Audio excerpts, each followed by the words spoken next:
Trust by Moving Titles in Commerce, featuring NTT, New Trust Technology.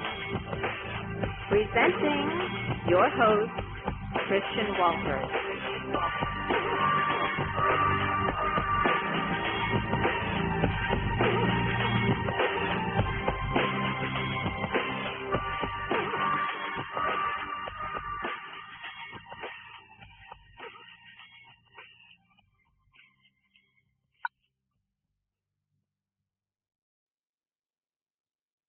Welcome, everyone, to this Saturday, June 26th edition, 2010 edition of Money Banking and Trust by Moving Titles in Commerce. I'm your host, Christian Walters.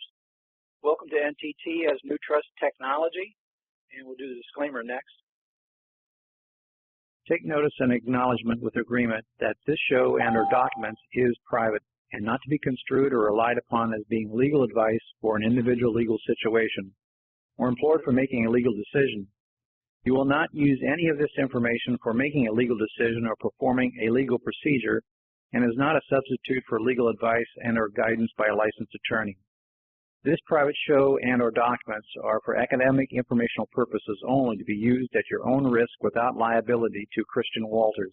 By accessing or reviewing this show or using the documents therein, you understand with agreement that, with all rights reserved without prejudice, Christian Walters is not an attorney licensed to practice law in the state of Florida or any other state, and has not given legal advice or accepted fees for legal advice, provided no assistance, advising, or guidance of any kind for use by non-attorneys or pro se parties in the preparation or use of herein reference, and has no interest in any use referenced therein, and is not a party to this or any action arising from, and is only acting in an authorized capacity as liaisons to communications between the parties.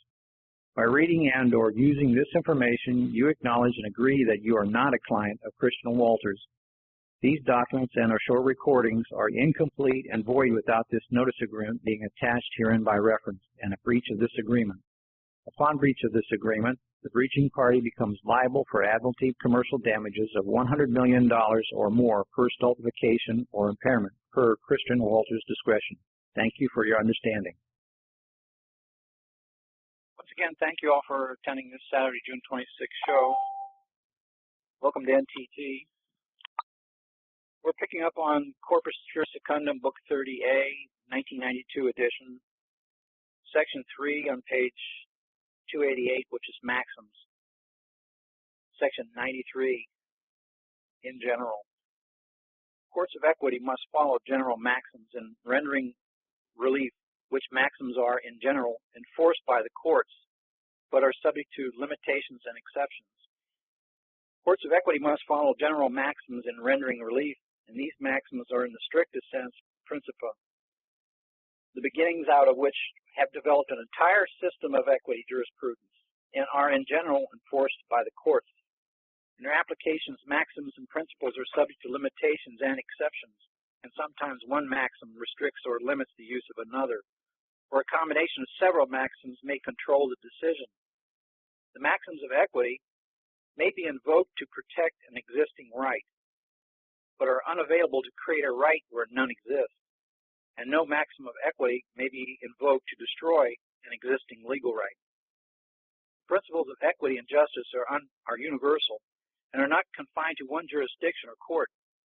In applying the doctrines of equity, the equities of both sides are to be considered, and the case must be decided on its own particular facts. Equity knows no inflexibility in the employment of maxim. Equity may fashion a remedy to effect justice suitable to circumstances of the case, and equitable relief should adapt to the changing demands of society. Equity courts are not bound by strict common law rules. They possess broad powers and should exercise them so as to do substantial justice. Equity looks beneath the rigid rules of law to seek substantial justice. It has power to prevent such rules from working an injustice, and will depart therefrom whenever it is necessary to accomplish the ends of justice. And every equitable right or interest derives not from a declaration of substantive law, but from the broad and inflexible jurisdiction of courts of equity to afford remedial relief, where justice and good conscience so dictate.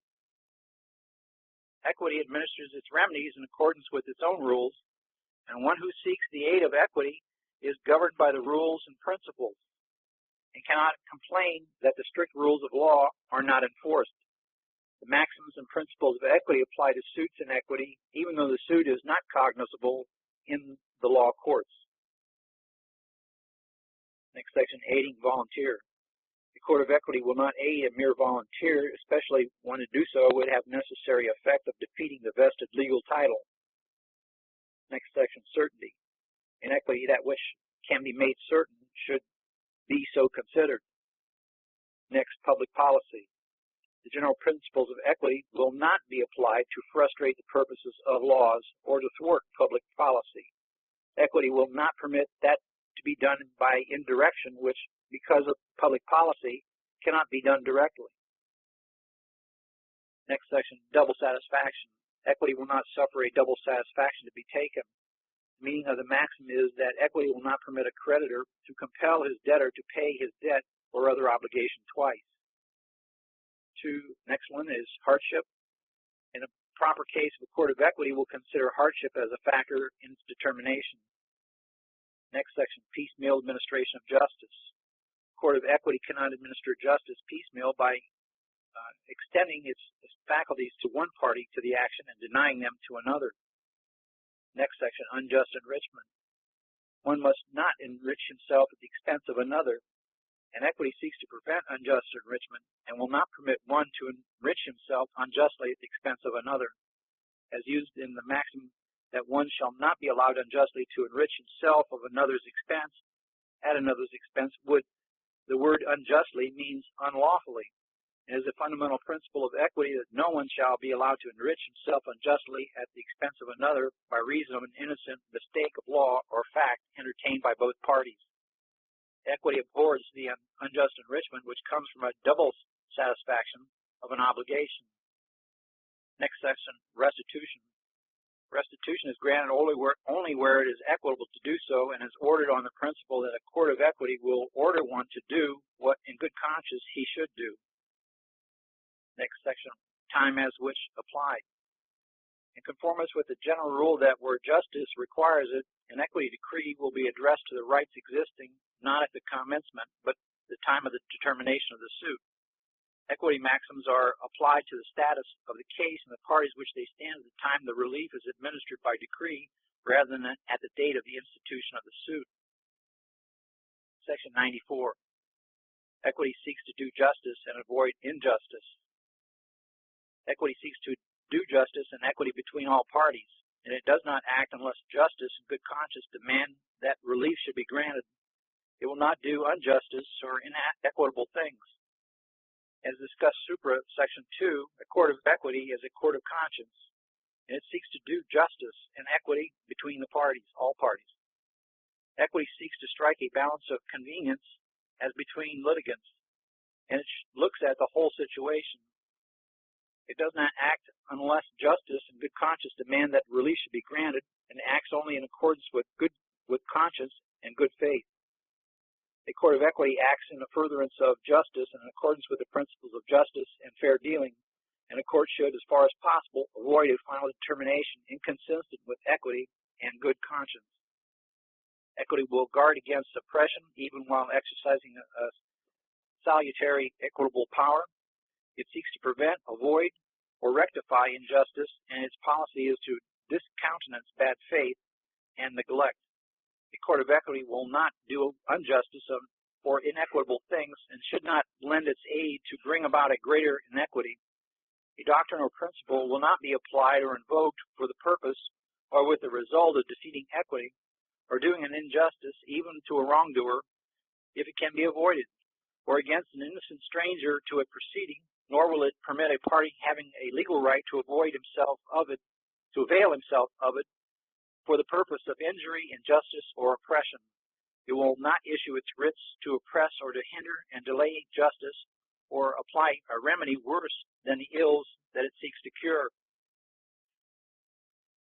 Next section, B. He who seeks equity must do equity. Section 95 in general. he who seeks equity must do equity is a cardinal principle of extensive application in equity, and it is the intervention of the Court of Chancery for regulating its own procedures.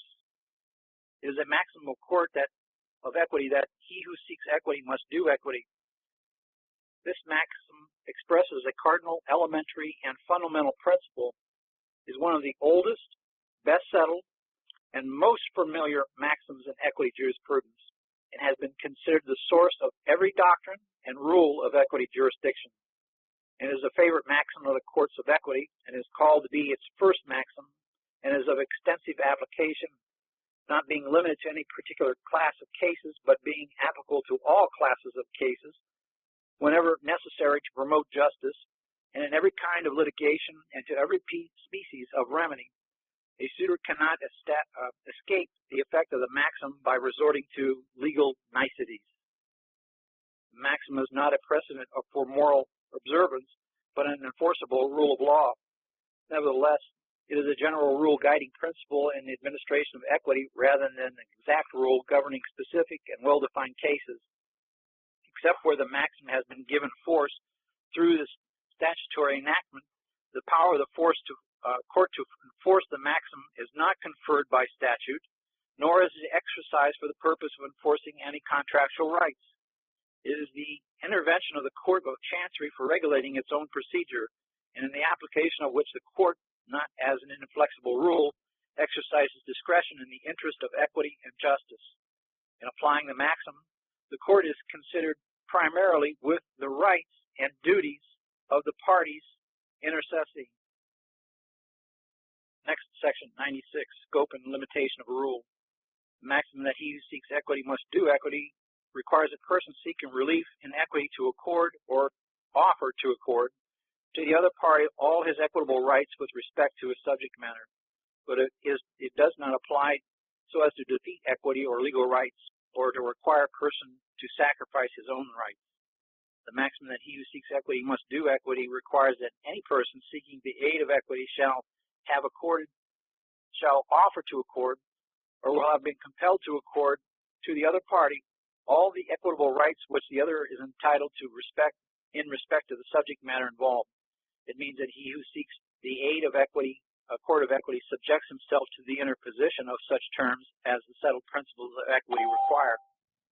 The court may impose any responsible terms on plaintiff as the price of the decree in order to require that he do equity before having equity. However, as the nature of the controversy between the parties and whatever is the nature of the remedy demanded, the court will not confer its equitable relief on party seeking its interposition and aid unless he has acknowledged and conceded or will admit and provide for all the equitable rights, claims, and demands justly belonging to the adversary party and growing out of or necessarily involved in the subject matter of the controversy. The party who seeks relief must do what is equitable to be done by him, or what good conscience demands that in a particular case as the conditions precedent to relief. Courts of equity apply the maxims in granting relief on such conditions that are just and proper and as the exigencies of the situation demand. The party seeking relief is bound to do justice and to do what is required by conscience and good faith, and he cannot ask the court to become an instrument of inequity and cannot be permitted to obtain any advantage in a court of equity by inequitable conduct. One who refuses to do equity is not entitled to relief in equity, and one seeking to obtain the benefits of a transaction may not disassociate himself from its burdens. The maxim demands the enforcement of the equities of the adversary party, and relief inconsistent with the equities will be denied. And where the granting of relief raises equitable rights in favor of defendant, and the according of such rights will be imposed as a condition of granting the relief. The offer to do equity within the meaning of the maxim is a matter of pleading, but the doing of equity is a condition on which the relief, if any, is to be granted. An offer to do equity by a party seeking equitable relief includes acceptance of a relief decreed on any equitable condition imposed. Next section, restrictions and limitations of the rule generally. The maxim, it is applicable in its application, is subject to certain restrictions and limitations. It does not apply where it would defeat some salutary principle of equity, but only where the rules and principles of equity demand it. The maxim should be applied only to cases where the suit which would be worked out without its aid would be against equity and good conscience. The court may create new substantive rights under the guise of doing equity or confer rights with the person who invokes the maxim he has none. A court of equity may not utilize the maxim to rewrite plaintiff's legal rights or to prevent him from asserting those legal rights in a court of law. The maxim does not create an obligation when none exists. The equities which the complainant is required to concede must exist in fact and be cognizable in law. The party to which seeks relief is not required to sacrifice his own rights. Equity cannot, under the maxim, change the contract of the parties, but must enforce it according to the terms, nor does it permit a disregard of the collateral attack on a previous judgment of the court of competent jurisdiction. Next subsection, time. One who seeks relief in equity must do equity at the time and not later. In a mortgage foreclosure suit, the priority of legal demands which the mortgagee also seeks to recover is determined as if the time the case was submitted, notwithstanding the attachment was subsequently issued on such demands. Next subsection, necessity to plead and prove. A failure to do equity need not be pleaded by defendant, where the pleading on behalf of on behalf of plaintiff, or the proof discloses the inequitable position of plaintiff, and the court may properly inquire concerning the equities which plaintiff must do to be entitled to the relief sought. However, the courts are not to determine arbitrarily what the equities are between the parties. That the question must be presented by proper pleading, and the issue thus presented determined on a proper evidence.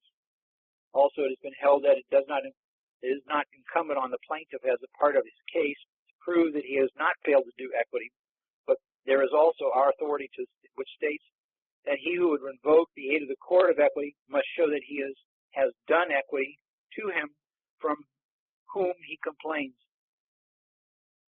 The maxim has been said to arise on the pleadings of a party, usually defendant, against whom a fraud has been committed. The enforcement of the principle is not dependent on the form of the pleading. Next subsection, notice defeating equity. Where defendant acted with full knowledge of the adverse claim, he has no equity to be protecting therefrom, and the maxim is inapplicable. Thus, it cannot be successfully invoked to overthrow a plain contract voluntary entered into with knowledge of all the facts. Next subsection, conduct of suit. One who seeks equity must do equity by proceeding reasonably, while his adversary has fair opportunity and means to defend, and must continue to do equity during the litigation. Those who avail themselves of courts of justice for the redress of grievances must proceed in a direct manner by appropriate action, adapted to accomplish legitimate results without unnecessary harm or expense to other litigants. Next section, impossibility to do equity. On the principle of the maxim that he who seeks equity must do equity, relief must be denied to anyone who is unable to perform his obligation under the transaction sought to be enforced, or from which he seeks relief, and he is considered to have waived his right to its enforcement. One who has received the full benefit of the contract, where it is such a nature that it cannot be restored, cannot have the aid of equity to avoid the contract obligations. Next section, tender. In some cases, it has been held that the party seeking relief in equity must have made a tender equity, made or tendered equity to the other party prior to the filing of the bill or petition, or at least prior to the time relief is granted, unless tender is excused or some equitable ground. It has also been held that an actual tender is not essential to equitable relief where the party offers to do equity in his bill. In order to do equity, a plaintiff is not obligated to return that which he would be entitled to retain. Next section, 97, as dependent on nature of action or relief sought. The application of the maxim that he who seeks equity must do equity is restricted to equitable proceedings and not to any particular kind of equitable right or remedy. The application of the maxim seeks equity must do equity has been restricted to suits in equity. but has been held to apply in equitable proceedings in jurisdictions where, under the code system of pleading, the common law distinctions of form of the action have been abolished. The particular kind of equitable remedy applied for is immaterial. The maxim is not confined to any particular kind of equitable rights and remedies, but pervades the entire equity jurisprudence so far as concerned with the administration of equitable remedies. Under some authorities, the maxim is restricted to the application to cases where a plaintiff is wholly without remedy at law and is entirely dependent on a court of equity, and in the party in which his suit in equity is seeking purely equitable relief, it is distinguished from the enforcement of the legal rights.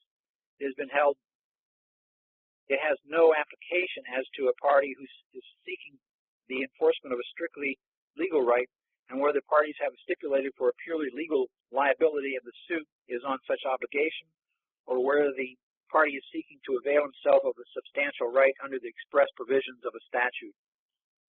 Where a party has legal right capable of being effectually asserted at law and asks for assistance of the court of equity because of some serious, although not insurmountable, difficulty at law, such as the taking of an account, necessity of a discovery, the existence of a trust, or some collateral ground, such as to prevent the proper disposition of the subject. The subject pleaded for the security of the debt by which the rights of the parties complaining may be affected. The court can impose no condition on the mere ground that the party applies to it for relief, and is bound to give the relief according to the legal rights of the parties. It has not been held that a maxim is not confined in its application to cases where or are cognizable only in equity. It applies to the statutory as well as the original jurisdiction of the equity court, whether the aid sought is for legal or equitable relief, or for such as could also be obtained in a court of law, or of a character obtained only in a court of equity. The maxim is not applicable as against a party who seeks purely defensive relief, and it is not available as against defendant, although seeking relief by cross bill, where the relief prayed is only incidental to the defeat of plaintiff's claim. If, however, defendant by way of a cross bill seeks affirmative equitable relief, the maxim is applicable so far as the relief thus sought is concerned. Defendant may rely on a legal defense, although reliance on the maxim, and if such defense is established, is entitled to prevail. Next section, 98, restriction of rights independently enforceable. The maxim that he who seeks equity must do equity must apply to protect or enforce rights which could not have been enforced in an independent action. Inasmuch so as doing equity is imposed as a condition of obtaining equitable relief, many things may be required which defendant could not compel if driven to the independent action. Its operation of obtaining for the defendant an equitable right or an equitable relief, which he could not otherwise have obtained, in cases where even equity would not have assisted him in a suit brought by him as a plaintiff for the purpose. On this ground, the statute of limitation is no bar to imposition of the condition to the grant of equitable relief. The court may not, however, impose merely arbitrary conditions, and it may be held that the plaintiff who shows himself otherwise entitled to the aid of the court of equity will not be denied relief unless defendant brings forward some corresponding equity growing out of the subject matter then in suit, which would, at the time subsequent to the transaction in some other proceeding, entitle him to a remedy against the other party with respect to the subject matter involved. Next section, 99. Restriction to equity arising out of the same transaction.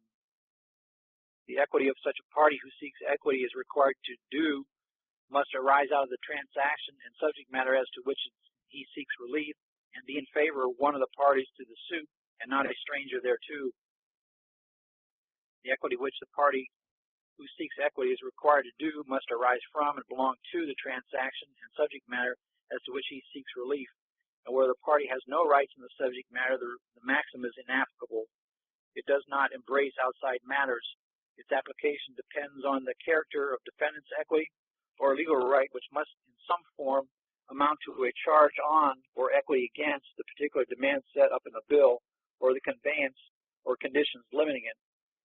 Mere collateral relationship to the cause of the action set up in the bill of another distinct cause of action arising out of the same transaction is not sufficient. The whole transaction is usually considered not merely in the particular phase on which the party who seeks the relief based is right.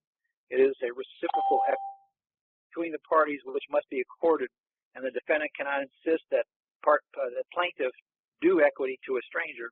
Remote consequences of plaintiff's acts due to negligence or others will be visited on him so as to require him to answer for them. Next, section 100, fraud or violation of public policy. The maxim that he who seeks equity must do equity will not be applied in favor of one who is guilty of fraud or has violated public policy, so as to enable him to obtain an advantage therefrom, but it will be applied to compel the doing of equity by one guilty of such conduct. The maxim that he seeks equity must do equity will not be applied in favor of one guilty of actual fraud by requiring restoration to him in such a manner to enable him to obtain any advantage or security in the perpetration of the fraud. In such case, the maxim that he who comes into court must come with clean hands is applicable and controls. On the other hand, the maxim will be applied to compel a plaintiff to do equity who has obtained the property being litigated about through fraud or as a result of another's fraud. Next subsection, violation of public policy. A party can have no equity arising out of disobedience of the law and public policy. The maxim may not be applied to give relief to a party who has violated public policy in relation to the subject matter of the litigation.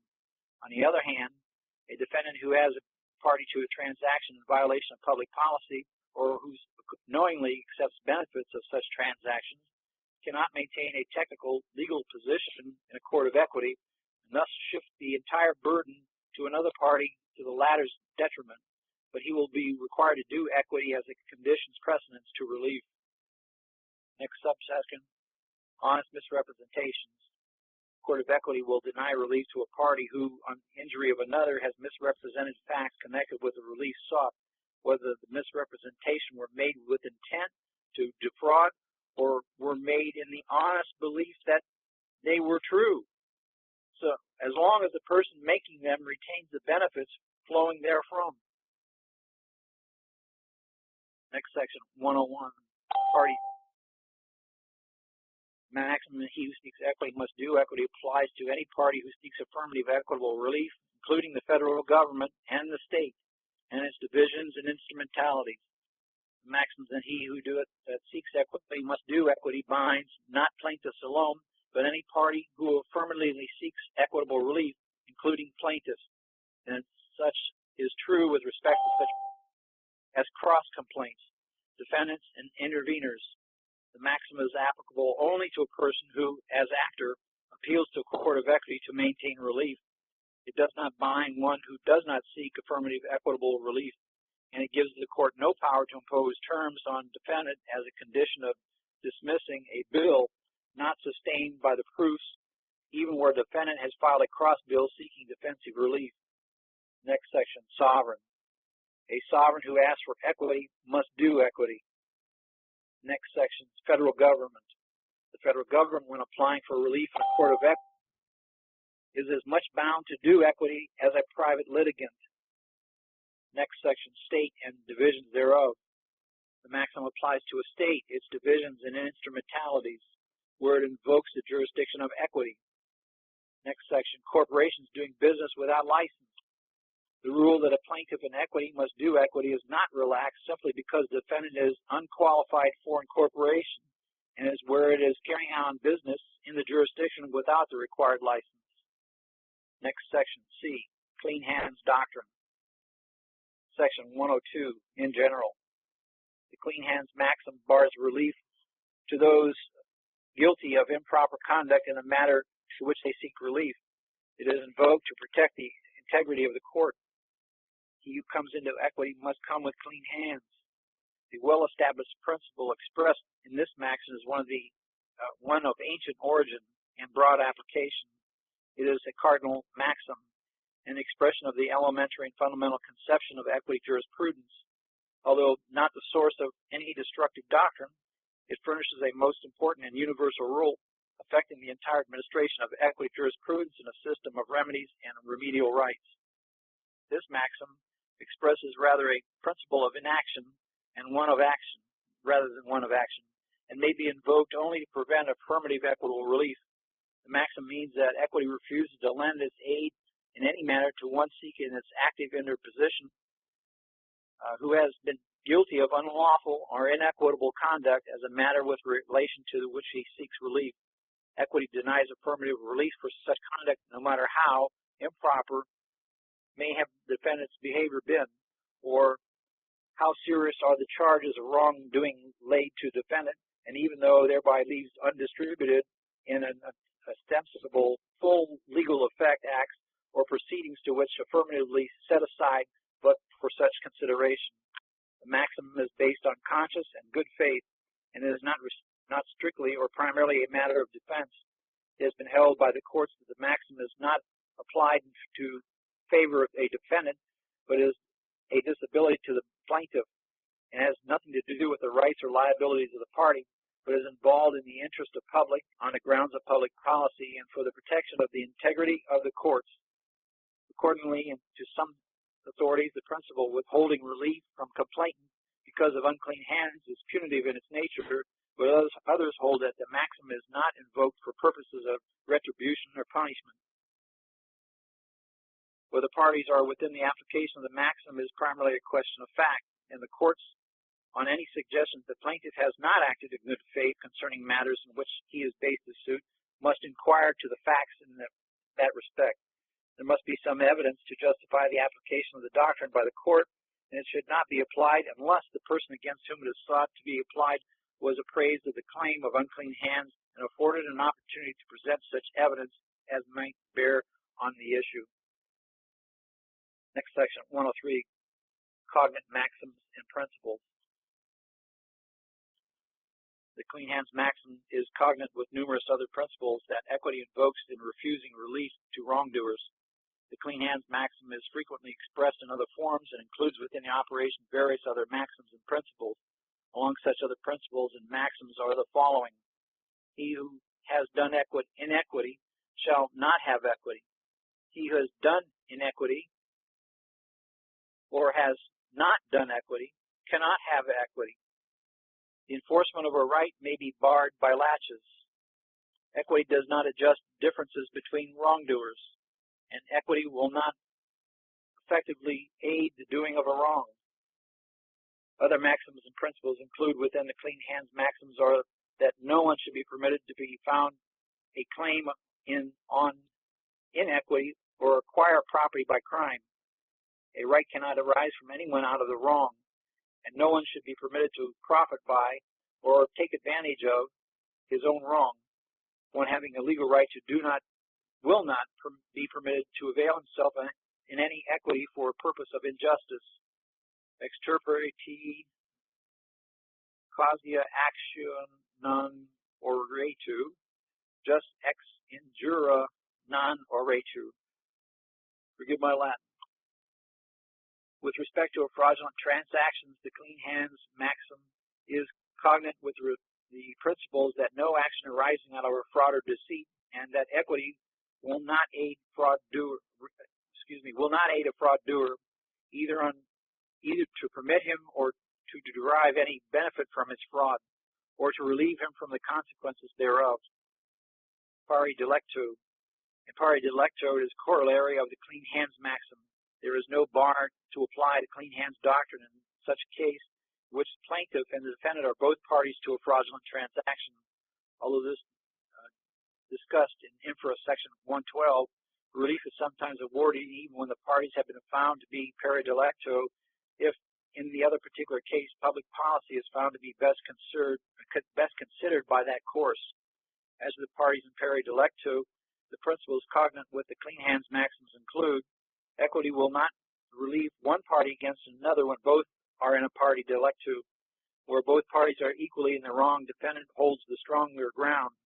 Where the fall is mutual in law, will leave the case as it finds it.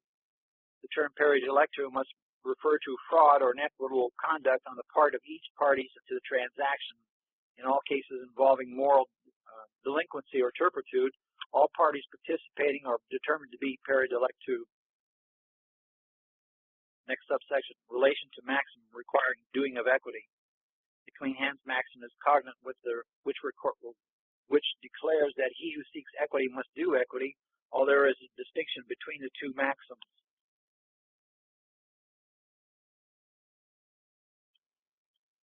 Next section, 104, nature of unconscionable conduct. The clean hands maxim on his cognate maxims and principles bar relief from willful conduct which is fraudulent, illegal, or unconscionable, even though not of such a nature as to be punishable as a crime or constitute a basis of legal action. The clean hands maxim and its cognate maxims operate against conduct which is fraudulent or illegal. Although the misconduct involved must be unconscionable, it need not be necessary for such nature as to be punishable as a crime or constitute a basis of legal action. The maxim does not merely condemn acts violative of statute and acts mala in se, and the misconduct needed not be actually fraudulent or amount to legal fraud or unfair competition. Further, it does not alone fraud or illegality which will prevent a suitor from entering a court of equity. Any willful act with respect to the matter in litigation which could be condemned and pronounced wrongful by honest and fair-minded men will be sufficient to make the hands of the applicant unclean. And when one whose conduct is offensive to the dictates of the natural justice will be remediless in the court of equity, thus relief may be denied for the conduct which was unconscionable, inequitable, or the like. Equity will not grant relief at the instance of one who has been waiting in good faith or in good conscience or in fair dealing. Hands do not become unclean, however, while exercising lawful authority and power. Next subsection, silence. Equity will not lead its active aid to the party who, by artfully silence, has gained an unfair advantage over another. Maybe we should read that one again. Equity will not lend its active aid to a party who, by artful science, has gained an unfair advantage over another. One who wrongfully conceals important facts or who improperly stands by with knowledge of the facts and permits another to act in such other disadvantage may subsequently be barred from equitable relief with respect to the transactions involved. On the other hand, a mere omission to protest in the absence of evil complicity in the particular transaction in respect to the judicial protection or redress is sought does not disqualify a complainant under the equitable principle of unclean hands. Next section, similar but distinct misconduct. Relief has often been denied because plaintiff seeking relief against the misconduct of another has been guilty himself of similar but discontented facts, although in a lesser degree. Section 105, knowledge, willfulness, and intent. Misconduct which forms the basis of the applications of the maxim must be willful in nature rather than merely negligent in nature. A conduct which forms the basis for the application of the maxim of clean hands refers to willful misconduct rather than merely negligent misconduct. The improper conduct which fails within the maxim must involve intention as opposed to the inadvertently act or misrepresentation or misapprehension of the legal right. The conduct must be morally reprehensible as to a known facts. The unclean hands doctrine will bar a party from relief and equity where there is a mere intent to defraud without actual fraud resulting. But the rule applies as a matter of law only where the evidence is susceptible, but the one interference that the transaction was entered into with the intent to defraud. It has been held by some authorities that relief is not denied if the wrongful act was committed under an honest belief as to its validity. However, it has also been held that conscious of the illegal or immoral nature of the act is not required, and that free and deliberate action with the knowledge of the facts is sufficient. Next section, 106, conduct during or with respect to a suit. One may be barred for relief by misconduct which occurred after the suit was brought or by misconduct which reference to the suit itself. In the application of the clean hands maxim, one may be barred from relief by misconduct which occurred after the suit was brought or by misconduct with reference to the suit itself. A litigant coming into equity must keep his hands clean, although throughout the litigation, even though the time of the ultimate disposition in appellate court, or the time of the disposition by an appellate court, where the inequitable conduct does not arise out of the transaction complained of, but arises in connection with the litigation, the maxim is applicable. But relief may be denied only where the party seeking relief is guilty of some unconscionable conduct. Relief will not be barred by every instance of false allegations by the bill or by every instance of false swearing. It is not ordinarily sufficient to bar relief that inequitable conduct would relate to the proof of some item or some fact. Equity, however, refused to protect one who furnishes false testimony by his verified complaint and induces the court on that false pleading to grant ex parte ad interim restraint, or who fails to make a full and free disclosure of all the facts relating to the case. However, failure of a party to take the stand and testify notwithstanding many of the facts that were personal knowledge in his indication of unclean hands. It has been held that irrespective of the doctrine of res judicata, equity will not aid in one who sought the same relief in separate actions on grounds so inconsistent as to evince the lack of candor and clean hands. Section 107, the necessity of injury. Fundamental requisite in determining whether a party comes into court with clean hands is a moral intent and not the actual injury done, but some authorities inquire to the injury done. Fundamental requisite of determining whether a party comes into court with clean hands is a moral intent and not the actual injury done. Relief may be barred by improper conduct even though its cause or pecuniary injury, and a fraud doer is not entitled to relief on the ground and that in view of the after results the fraud was unnecessary. However, in applying the maxim, regard should have been for the doctrine that fraud or improper acts without injury are usually not available as defense in equity. The extent of the actual harm caused by the conduct in question, whether to defendant or the public interest, is a highly relevant consideration. In some instances, the courts, in granting relief to an alleged wrongdoer, have considered the fact that no injury resulted from his acts or omission. Further, it has been held that the maxim should not be applied when the defendant has not been seriously harmed and the wrong complained of can be corrected. Next section, 108, wrongs against third person or public. Parties to a transaction involving wrongs against other persons, such as creditors or the public, may be barred under clean hands maxim for subsequent relief in equity. On the basis of clean hands maxims, relief is sometimes refused where the stranger is the sufferer from the misconduct, and where the equity declines to aid the participants in a transaction in the fraud of a third person, either to carry it out, set it aside, or relief in any way with reference to it. The relief may be refused, although the defendant is himself a guilty participant in the transaction, may indirectly profit by the refusal of the court to act. The clean hands doctrine assumes even wider and more significant proportions where a suit in equity concerns the public interest as well as the private interest of the litigants, and the relief may be denied or for conduct which is contrary to the public interest. So equity will refuse to assist its fraudulent imposition on the government or the public. Next subsection, fraud of creditors. Equity will not ordinarily aid persons in obtaining relief from situations which result from the conveyance of a property in fraud of creditors. It will not enforce a secret trust or compel the fraudulent grantee to convey, nor will it require the grantee to account. The same rule applies in the case of devices to fraud creditors. Not only is the fraudulent debtor denied relief, but also his fraudulent grantee. And when the latter comes into equity to assert his claim, however, relief has sometimes been granted to a debtor against a person who participated in the plan to defraud creditors on the principle that such person should not be permitted to take advantage of his own wrong, especially if guilty of oppression, fraud, or abuse,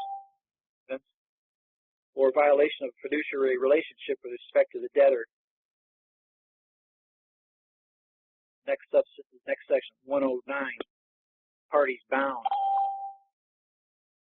Clean hands maxim imposes itself on he who seeks affirmative relief in a suit in equity, whether as plaintiff or defendant. It applies not only to participants in the transaction involved, but also to the parties claiming through or under them. The clean hands maxim imposes itself on one who prosecutes a suit in equity and one who defends, at least insofar as defendant seeks affirmative relief, but never, it has been said, against defendant as such. Good faith and good conscience are necessary whether the relief sought by the original or the cross bill. The maxim, however, operates only against one who seeks an active interposition of the court and should not be applied to defendant not voluntarily seeking relief in equity and merely brought there at the suit of another, or to one brought in by interpleader. It has been held, however, that whether a stockholder seeking to intervene in the stockholder's derivative suit has clean hands is irrelevant. The maxim applies not only to the participants in the transaction involved, but also to the parties claiming through or under them. As such, their heirs. In an incident, party is, of course, not barred from the relief because of the misconduct of others for which he is not responsible, notwithstanding his rights may be associated with theirs, and he may incidentally have derived benefits from the misconduct.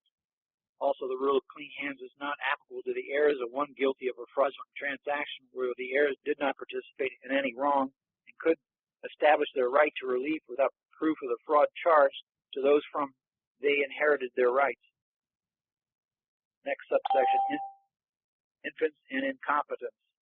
The clean hands maxim has been held applicable to infants seeking equity, and the maxim will not bar relief to a person who did not have a legal mental capacity at the time he committed the act of complained of, nor will it bar from relief because of such an act either the successors of such person to those who represent such person's interests. Next subsection, corporations. The clean hands maxim applies to corporations as well as individuals. A claim that a corporation comes with unclean hands cannot be predicated on the acts of a stockholder unconnected with any act of the corporation. Next subsection, sovereign. A maxim applies to the federal government, which may not invoke the aid of the court of equity unless it comes into court with clean hands, and it has been suggested that maxim may allow the state when it becomes a litigant. However, it has been asserted that the misconduct of the agents of the government who have transcended their authority does not bind the government, and the performance of the duty to the public cannot be refused on the ground of plaintiff's alleged unclean hands, and that the clean hands doctrine is inapplicable to the proceedings which a government agency is seeking enforcement of its order in the public interest. Next section, 110, objections by court sui sponte. A defense of unclean hands is not to be pleaded. The doctrine may be applied by the court sui sponte. The unconscionable character of the transaction between the parties need not be pleaded or set up as a defense. Whenever it has been disclosed, the court will, of its own motion, apply the maxim. It does not matter at what state of the proofs or in what order the lack of unclean hand is discovered. The party cannot waive application of the clean hands rule as the instance of the court, nor does such application depend on the wish of counsel or the attitude of the parties. Next section, 111, limitations of rule. The doctrine of unclean hands is not one of absolutes and does not apply to every uncontentious act of a party. It will not be allowed to work injustice and wrong, nor will it be applied contrary to settled rules of equity jurisprudence. The doctrine of unclean hands is not one of absolutes, and the maxim has some limitations. It is not a judicial straitjacket. It does not require those who invoke equity should have led blameless lives or operate as to repel all sinners from the court of equity, nor does it apply to every unconscious act of a party. Further, although as discussed section 104 through 108, a party may be guilty of such unconscionable conduct during the progress of the litigation that equity will refuse relief to him with respect to antecedent conduct as of the date of the filing of the complaint or bill, or in the conditions existing at the time when the party relies for equitable relief, that such party conduct is usually appraised. The maxim should be applied where it promotes right and justice. It purports only to deny relief or the granting of the relief asked will because of the complaint of activities of the litigant produced an illegal or unjust result. It was never intended to be a shield for wrongdoing, and it will not be allowed to work injustice and wrong, as where an application would permit the wrongdoer an unconscionable gain at the plaintiff's expense. It will not be applied contrary to settled rules of equity jurisprudence or in a case in which to withhold relief would offend public morals or good conscience, or to be a reflection upon the integrity of the court, or will it be applied contrary to the legislative intent. The maxim cannot be applied in any case where the result of the application sustains a relation which is denounced by statute and the transaction involved a violation of the statute or the maxim is not applied if application of the maxim and the legislative purpose would not be furthered but would be hindered or thwarted. The doctrine is a weapon of defense and not a minument of title.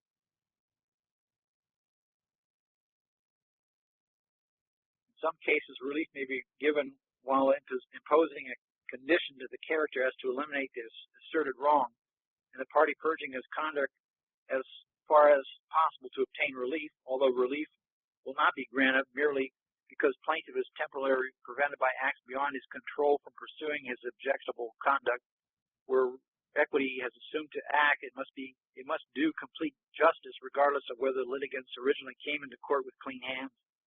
It has been said on the one hand that the clean hands doctrine is applicable only to strictly equitable proceedings, and on the other that the maxim is not peculiar to equity, but expenses a general principle equally applicable to damage actions or to suits at law. Although it has been said, although it has also been held that the doctrine is inapplicable to the suit at law, it has been held that the doctrine is inapplicable to the statutory proceeding, although it applies to a statutory proceeding which is equitable in nature. The doctrine does not deny legal rights or foreclose any defense by defendant brought into equity. The maxim is limited to the application to where the substance of the thing itself is inequitable and where the origin of the claim is not inequitable. A fraudulent act in relation to it will not bar relief. Next subsection, conduct of adversary. The conduct of a party may be such as to prevent the maxim from being applied at his instance, and whether he does not himself come with clean hands, where he has been guilty of a conduct more unconscionable or unworthy than that of his opponent, or where he invited or waived a misconduct of which he complains. Next section, relation of misconduct to defendant. In absence of any other equity arising against plaintiff, the general rule is that the misconduct involved in the application of the clean hands maxim must be so connected with the subject matter as to affect the opposite party or the equitable relation between the parties. However, the maxim is not limited to cases where the wrongful action is one of the party personally might complain. Next section, 112, public policy. Maximum of clean hands may be relaxed because of public policy, particularly where the parties are not in pari delicto, but also where they are. Maximum of clean hands being founded on public policy may require its relaxation, and the maxim cannot be applied to any case where the result of the application sustains a relation which is contrary to public policy. In determining the applicability of the doctrine, the relative extent of each party's wrong upon the other and upon the public should be taken into account, and an equitable balance struck.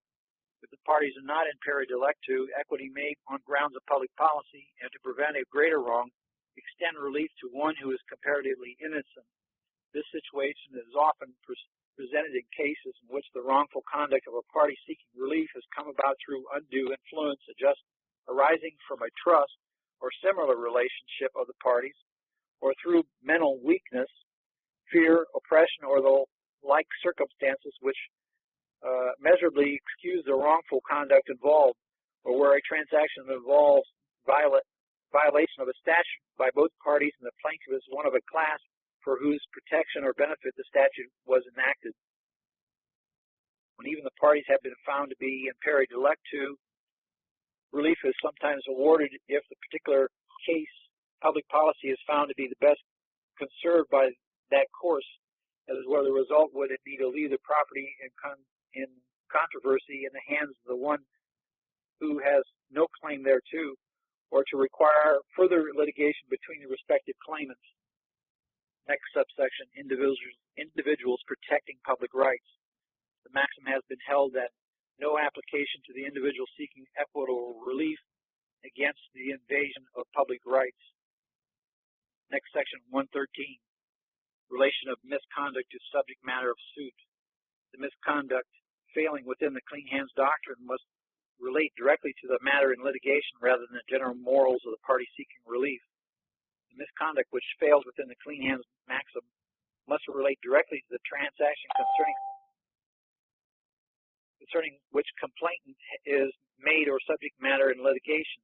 The misconduct which fails within the maxim must have infected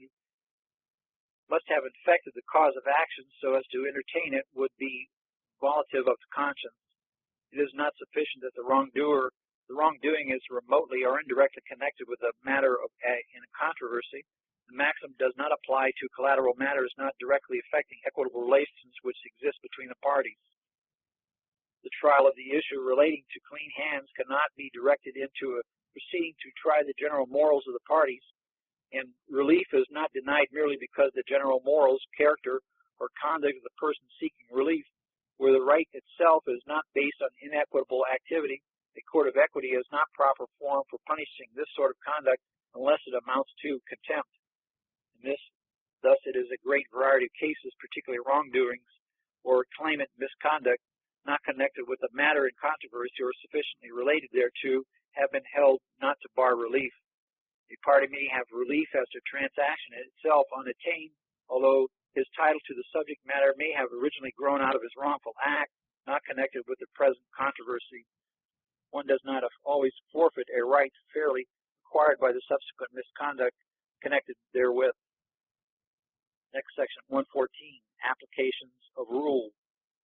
The doctrine of unclean hands is not favored by the courts, and the application of the doctrine rests with the sound discretion of the court. The doctrine of unclean hands is not favored by the courts and is not intended to prevent the courts from doing complete justice, and is reluctantly applied and is scrutinized with very critical eye. The application of the doctrine rests on the sound discretion of the court. The doctrine should not be applied over sensitively or to the rigid formula restraining the court just exercise of discretion. So the court must not exercise its equitable powers arbitrarily, but must apply the doctrine within just discretion. In determining whether or not to apply the doctrine, the court has discretion to evaluate the relative conduct of both parties and to determine whether the conduct of the party seeking equitable remedy should, in the light of all the circumstances, preclude such relief.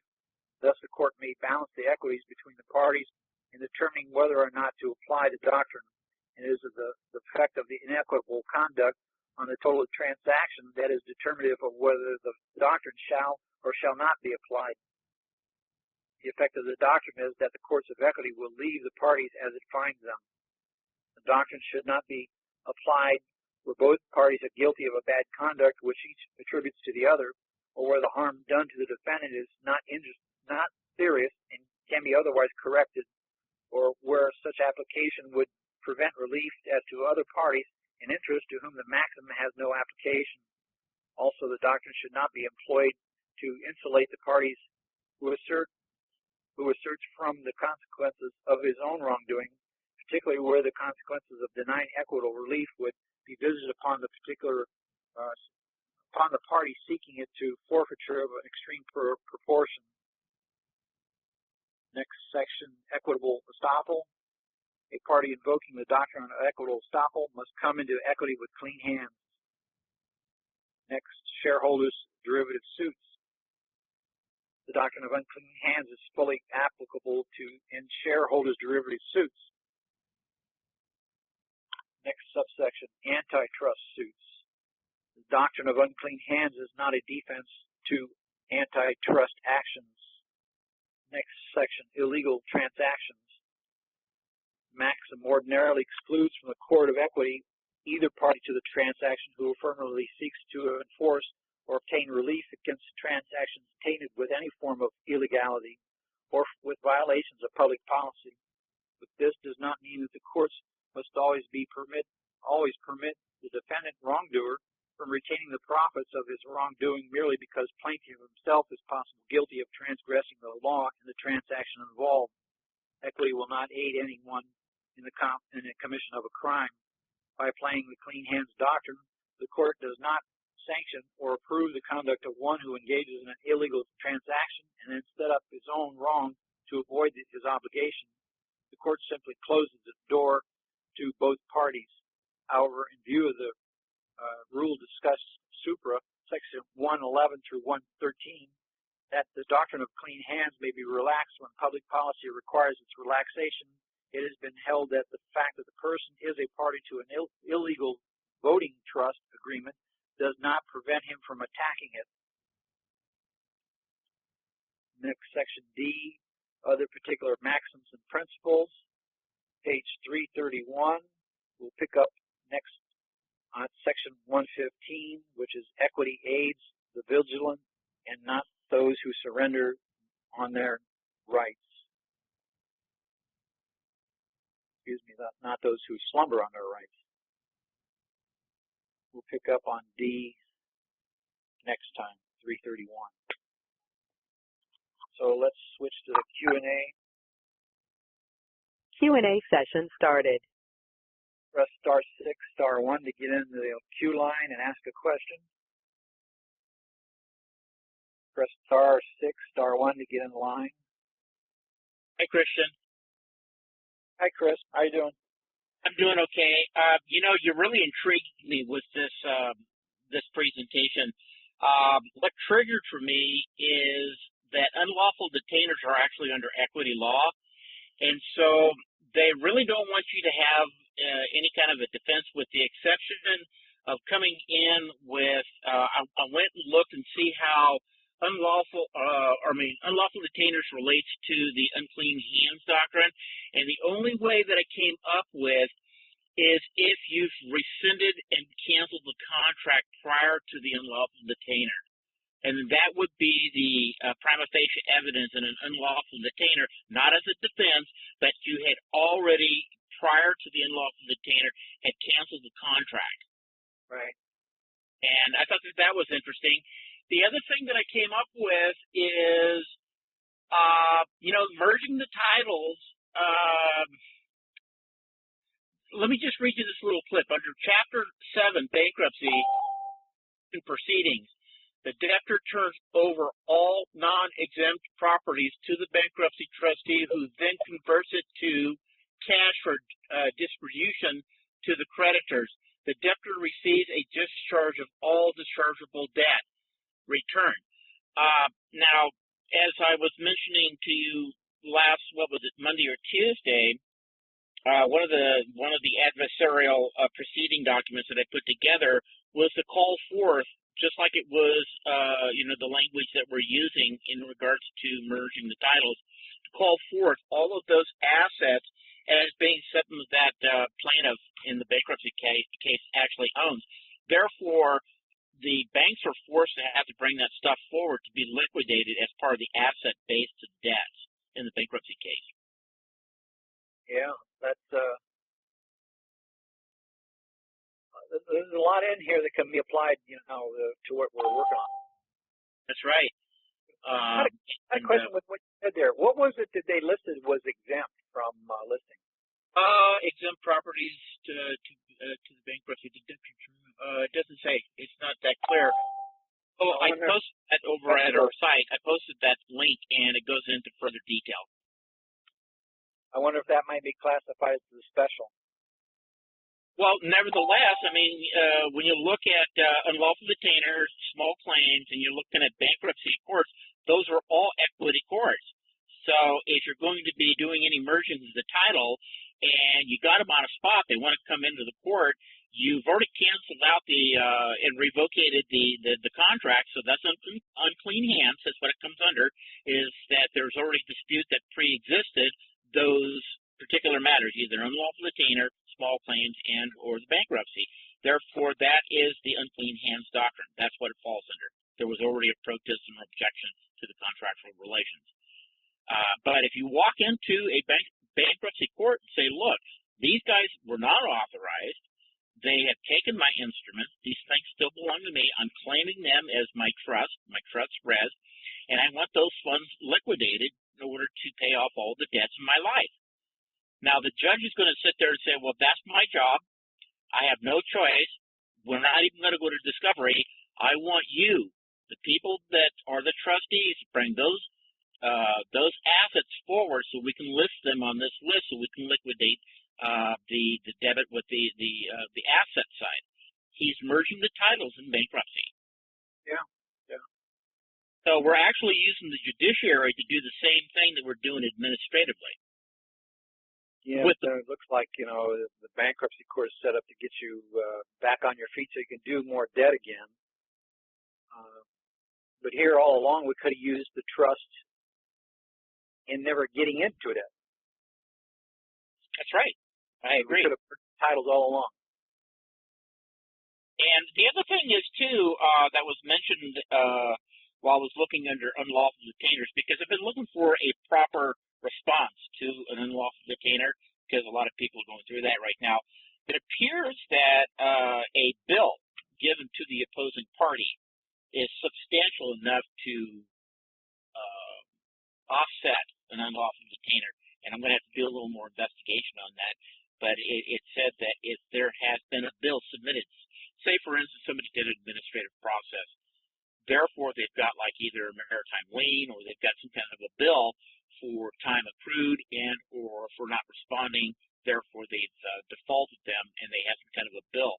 That should be suffice outside of the cancellation and rescission of the contract to offset an unlawful detainer. Yeah, but I wouldn't use an offset on any of this stuff because an offset is just going to mount the debt up. I would do the merger, which would extinguish the debt under trust. There's a big 80 degrees apart. Well, what I'm trying to do is I'm trying to figure out our best attack of taking this to the DOJ. No matter what level we take it, we've got to have some kind of a formula or some kind of an attack to do that. Yeah. And so that's why I'm kind of brainstorming this, trying to get a feel of how we can engage with the DOJ to get their cooperation, bring these funds forward, to merge these titles in a courtroom of where otherwise they're going to tease us or say that these documents are ineffective because we have no enforcement power, one thing or another. So if we have to break down and go to the DOJ for this, I'd like to be able to have the formula set. Sounds interesting. Yeah. Anyway, that was my first input. I'll let somebody else come to the podium. Thank you. Okay, thanks, Chris. Next caller, you're unmuted. Lloyd, you're unmuted. Yeah, hi, Christian. Hi. Since I talked to you, I got a letter from Sprint, and they said that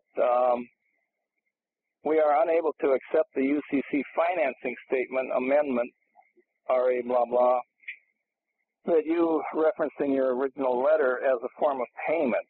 Our account records indicate that your service was suspended due to non-payment. Therefore, a full payment for the past due amount of $48.22 is required to bring your account balance current as well as restore service. That payment will leave a remaining balance of $203.77, which is due on or before July 2nd, 2010. Please be advised that new charges will also be assessed to your account on July 8th, 2010.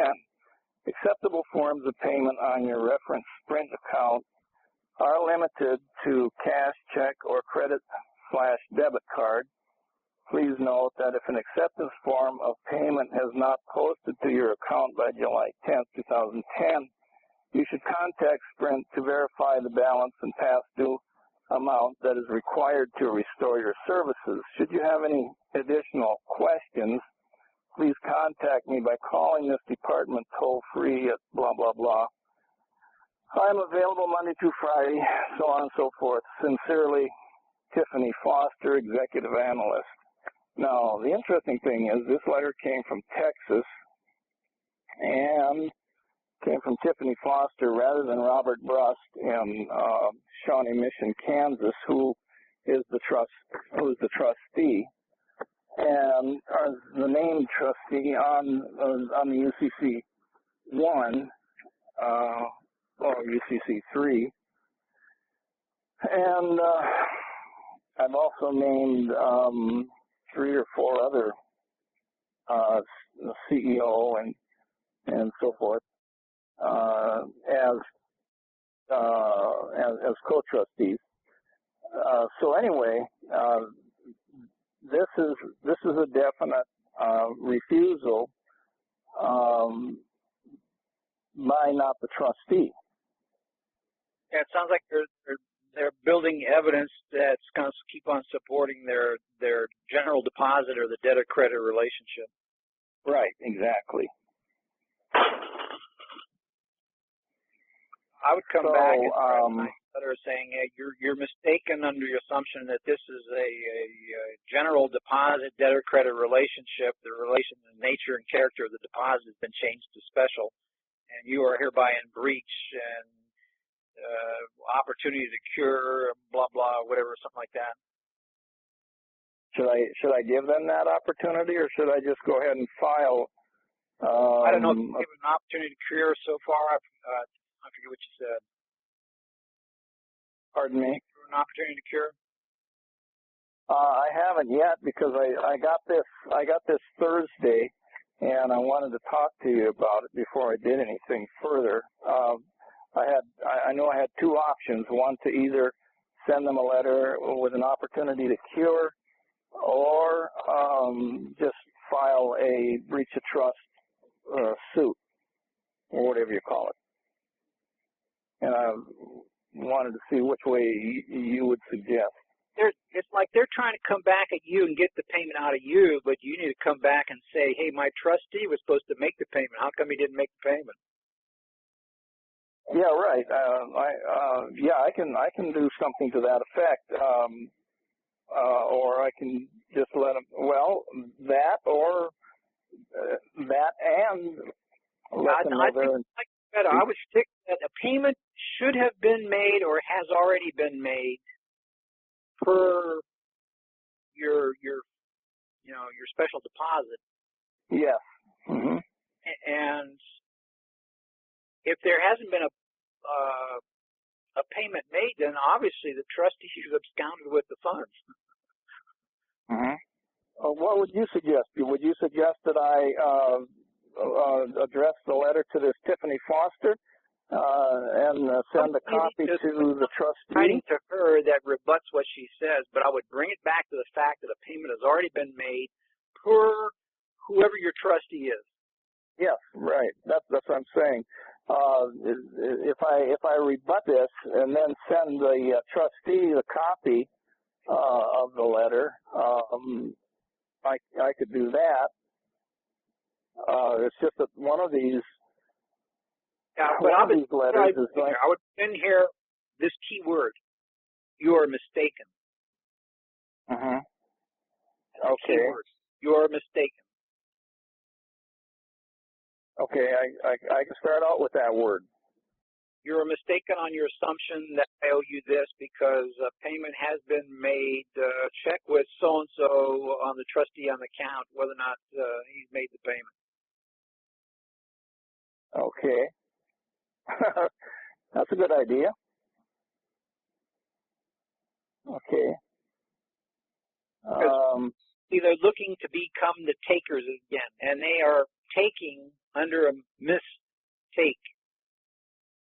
So they can't take any longer because they are no longer the takers on an assumption that they're beneficiaries because you switched it. Right.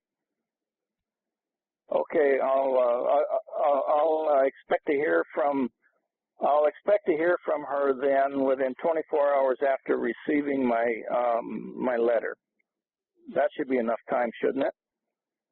Yes, and I would warn her if she continues on in this matter that she will also be attempting to breach a trust. Okay, I'll do that. I'll see how they handle that one.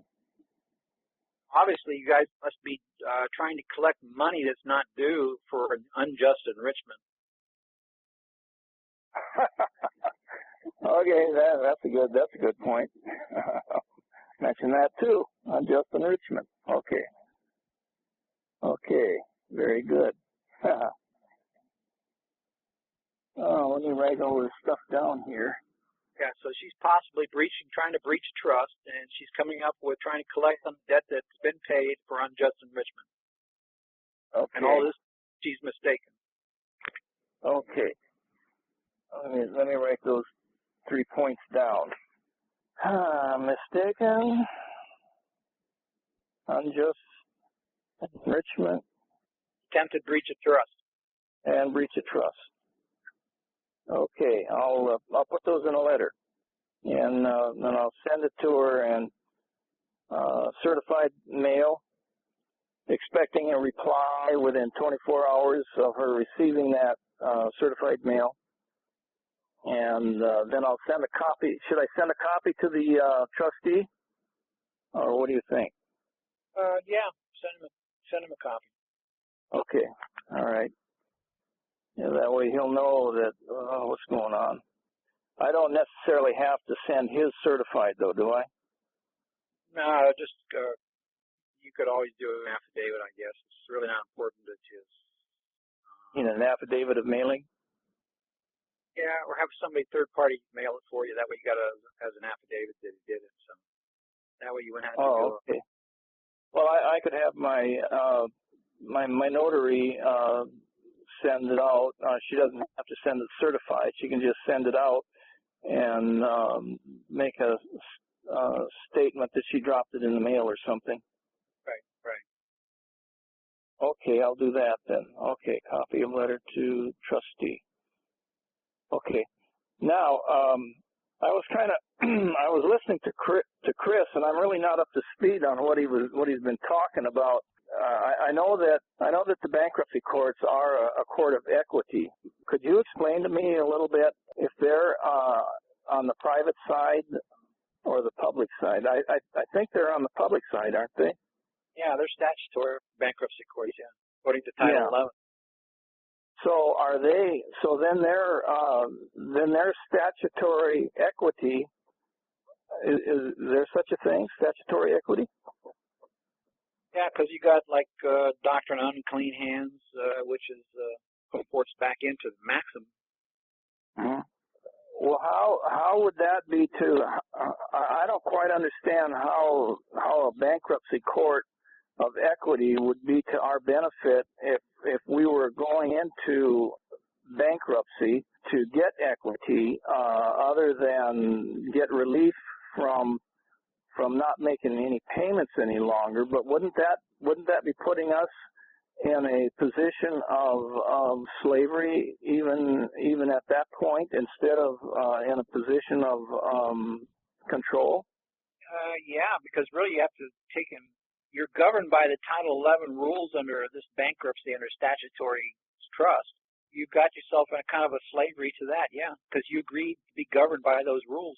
So although it is statutory equity that could serve to your purpose because you're going to discharge the debt, say. Yeah, right. I understand that part of it, but it doesn't extinguish the debt, and you're still in a predicament because you didn't get rid of the negotiable debt instruments. You allowed them to be mounted up, I believe. Yeah, you're still adding to the debt because you haven't released anything to the private side of equity. Merge the titles with the equitable side. Yeah, right. You did. So, you thought you'd, but it really wasn't. And it wouldn't be until you went on the private side and then it did an in-chambers thing and did a merger maybe simultaneously with your bankrupt proceeding that you were actually operating both sides then. Mm-hmm. Okay, well, I probably don't understand what Chris is doing, but I'm not sure that would be something that I would try to do myself personally. if I had a debt that I wanted to extinguish, I would rather just go ahead and merge titles on it. Right. I mean, Yeah. that could give you a colorable looking way that you're going bankrupt and you're getting rid of your debt and you can start over afresh. But yeah, that didn't really extinguish the debt. It just mounted it up more. Yeah. Right. Well, that would be like working on the legal side of the public. I'd be working on the public side in another trust. At law. Yeah. At law. Yeah. Okay. Okay. Well, that clears up my question on that then. Okay. Well, that's all I have for now, Christian. Thank you. Kind of like that gets you a semi-quasi remedy, but it really doesn't achieve any purpose in particular other than you thought you got a remedy, but you really didn't. Yeah. Yeah. The only way you're going to get a true remedy is if you extinguish the debt to where there is no more debt. Right. Yeah. Exactly. Yeah. And that's what I thought we were trying to do here in NTT, is learn how to do that. Right. Yeah. Okay. Alrighty. Well, people are losing the sight that this bankruptcy is nothing more than a statutory trust on the statutory public side under a supposedly an equity that is not. Well, when you start to create trust within a trust, you're defeating the purpose, I think, of what we're trying to accomplish in NTT. And that seems to me to be kind of a confusing way to be bringing in an issue of extinguishing or merging the title. Yeah, although it is a colorable way to give the public to save face and say he's going bankrupt, that's okay under Title 11. Yeah. Okay. I guess everybody has a. But the thing is, you probably need to be doing a private trust extinguishment of the debt simultaneously with your public bankruptcy. Wouldn't that be kind of a confusing thing to do? I'm not quite sure how I would do that. Well, it's taken a place, like I said, as a colorable public side mask that's hiding the truth, which is that it's the private side that's extinguishing the debt. And It looks like publicly going bankrupt. Okay, but so then if you were actually moving titles behind the scene, then you would be extinguishing everything at that point then. Right. With a colorable face mask hiding it. Okay. All right. Okay. Very good. Okay, well, thank you. Okay, Michael, you're unmuted. Hi, CW. How you doing? Can you hear me? Kind of concerned about something. What you read in 98 and 100 sounded great, but then you went over to 108, and that kind of blew everything what we're trying to do right out the window because it says you can't bring trust in on equity. 108? Yeah. Maybe I misconstrued it wrong, but could you read that again and explain it? 108, wrongs against third persons or public? Yeah. Let's see. I marked a couple places here. Fraud of creditors, where it was talking about will not enforce a secret trust or compel the fraudulent grantee to reconvey. Yeah. Right there. I guess, let's read the whole section here. Equity will not ordinarily aid persons to obtain relief in situations which result from a conveyance of property and fraud of creditors. Fraud of creditors. It will not enforce a secret trust or compel the fraudulent grantee to reconvey. So them being the grantee, right? Yeah, grantee. Nor will it require such grantee to account. So this is pertaining to a fraud, though.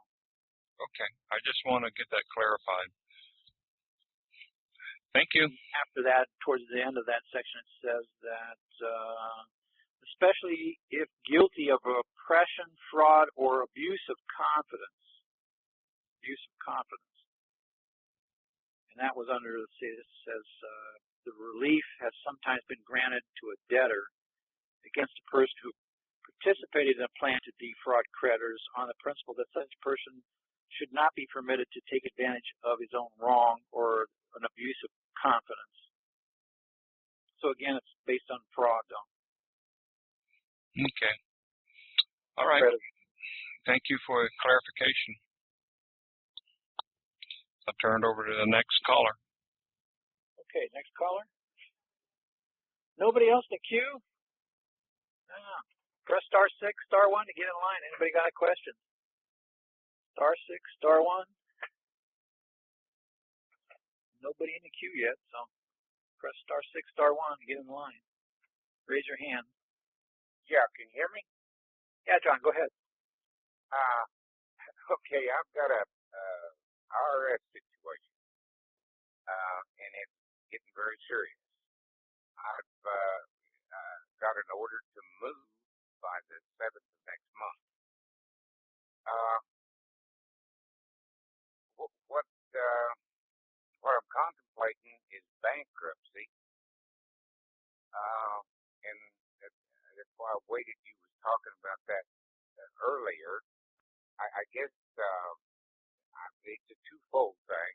I've heard that bankruptcy, that they have to, what's the word you use? In other words, they've got to, it's a B6, I think, a B10 is what it is. It's offer proof. Yeah, B10 form. Okay. And I don't believe they'll do that. Now, I've been to district court, and then I went to the next court. I'm a little nervous here on this call. And I was turned down in all of them. And I was thinking about doing a mandamus to the Supreme Court, but I know I can't find remedy in this court. There's just no way that. And then when I got onto this to you and this trust deal, this is why I thought hopefully if I file bankruptcy, I can buy some time to do the trust. Now I've started the UCCs. I've got to redo the UCC 1, and then but we figured out how I can do that over the internet, so I can do that pretty quick and get the filings into the court. Now I did in other words, I made a money order and paid it, the old style stuff, and I put that into the court, and the court just rejected it and sent it back. Said this case is closed. So to do this, how would I get back into that court? Do I have to sue the case? How long has it been? Well, it's closed the down. Court of Appeals sent it back. I don't know about the first of last month. That's when they denied my petition. Okay, I put a motion to reconsider in there. Say into the district court. Yes. If it's been, especially within 30 days, you can just pay the $50 refiling fee and say whatever it is. And then I would refile a motion to reconsider. That would keep the case open. Come in with a counterclaim then. Okay, now the counterclaim is going to be the trust. Yes, the payment. I was thinking about putting everyone on notice, like I don't know whether I'm up to speed enough to do all of this. I've listened a whole lot.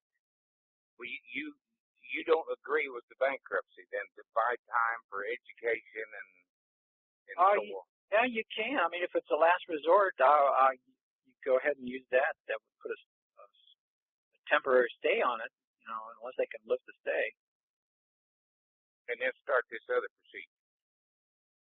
Yeah, what do you think about putting the IRS and the court on notice? Like is on a UCC 1. Notice of what? Well, this is actual constructive public notice by grantor as owner and holder of all rights, titles, and interest and so forth. I mean, that's perfect. Okay, so you're, let's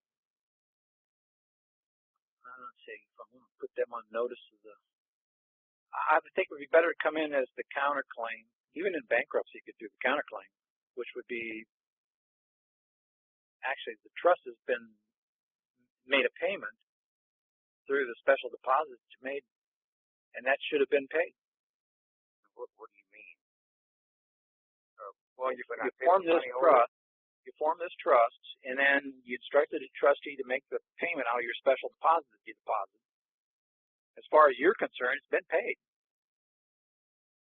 No, now, whether or not the trustee did the duty and paid the thing or not, that's a different situation. Apparently not, then. You mean with the money order?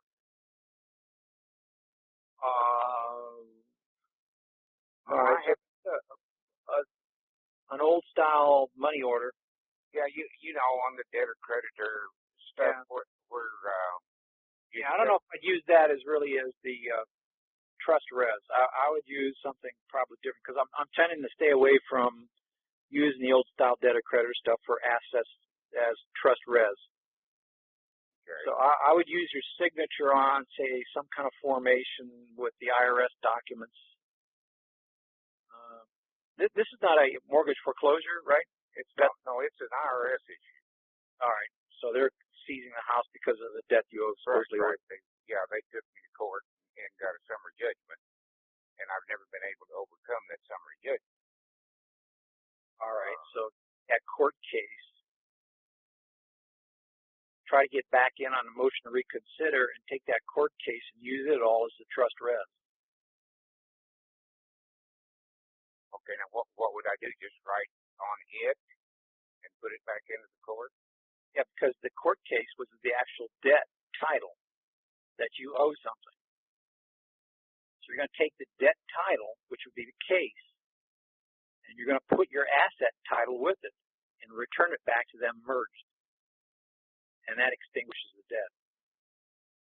Then your counterclaim would be, say, either in this case or in bankruptcy, I've come back in with a counterclaim that the payment's been made, and that's your counterclaim. Okay, if I file bankruptcy, that's the only thing at this point I feel safe with because of my lack of education and, you know, this is so new, I'm scared of it, I guess I'm afraid do what you feel more comfortable with, you know, because fear is a great immobilizer, and knowledge is power. Well, I agree with that, and I need more knowledge. That's so you need more time to study more and right. Get up to speed. So whatever you could do to stall or throw a monkey wrench in anything, I'd go ahead and do that until I had enough knowledge that I felt confident that I could go ahead and do what I was doing. Well, I like this counterclaim into the. What would you do? File bankruptcy and then file a counterclaim? See on the I've been studying the bankruptcy and the counterclaim are on the forms. You know, they've got disputed. You know, it's one of the columns that you have to dispute. I would. And as a counterclaim that I've already made a payment through, I've instructed the trustee to make the payment, and I don't know whether he made it or not. So he was instructed to do so. Is that what I did when I put that money order in? Yeah, I'd stay away from the money order because there's a problem with that. You got to extinguish that also. And if I'm going to extinguish that, then there was really no purpose in creating it. Well, I don't truly understand that. I'm creating a debt under the debtor-creditor side under our old style. We used to do the money orders, the lien and things, and get them up in the bonds and the promissory notes and money orders and things. Well, what do you All I did was create another negotiable debt instrument, which mounted the debt up. Okay. And then I'm going to use that as a set-off against. But it didn't extinguish the debt; it just double debted.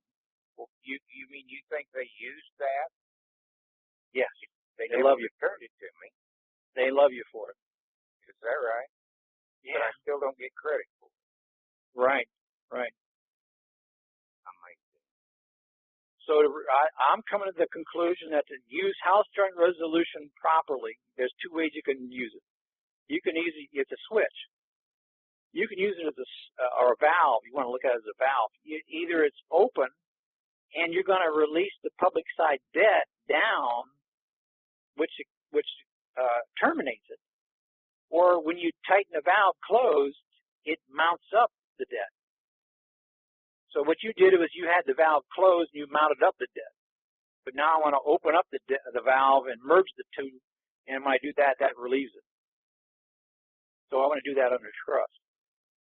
Well, I think what I need to do is go ahead with the bankruptcy and keep listening and studying and see, get more education into this process. And, Is the house in your name, or? Yes, in my name alone. I and my wife. And the biggest problem is I'm 70 plus. Well, whose ever name it, and I would put it probably in an inter vivos trust. You mean now? Yes. Get it out of my name. Then when I did the bankruptcy, I would put down, list them as an unsecured party creditor, and that way they have to prove up whether or not they got any rights to take. But then I would come in as a counterclaim, making the counterclaim that I've already made a payment under trust. Right. Okay, now, in this Gilbert's Law Summary, is there enough explanation in there to create a trust, an inter vivos trust? Yes, it talks about inter vivos trust in that book, yes. Uh-huh. I didn't see. It was my thought that after the judgment was made, this judgment was made 1/30 of 09. And I thought after the judgment was made in the court that, liens or whatever, everything else has just got to go away. It trumped everything. So that's why I never even considered, transferred it into the trust. I was, earlier I was listening to that guy. Your name though, right? It's still in your name, right? Yeah. So as long as it's still my name, I can transfer it wherever I want to. Yes. Uh-huh. Okay, now how do I play that? How does that play out? If you don't own it anymore, how can they take it? So that defensive mechanism for using a trust as an asset protection device, that's where that comes in.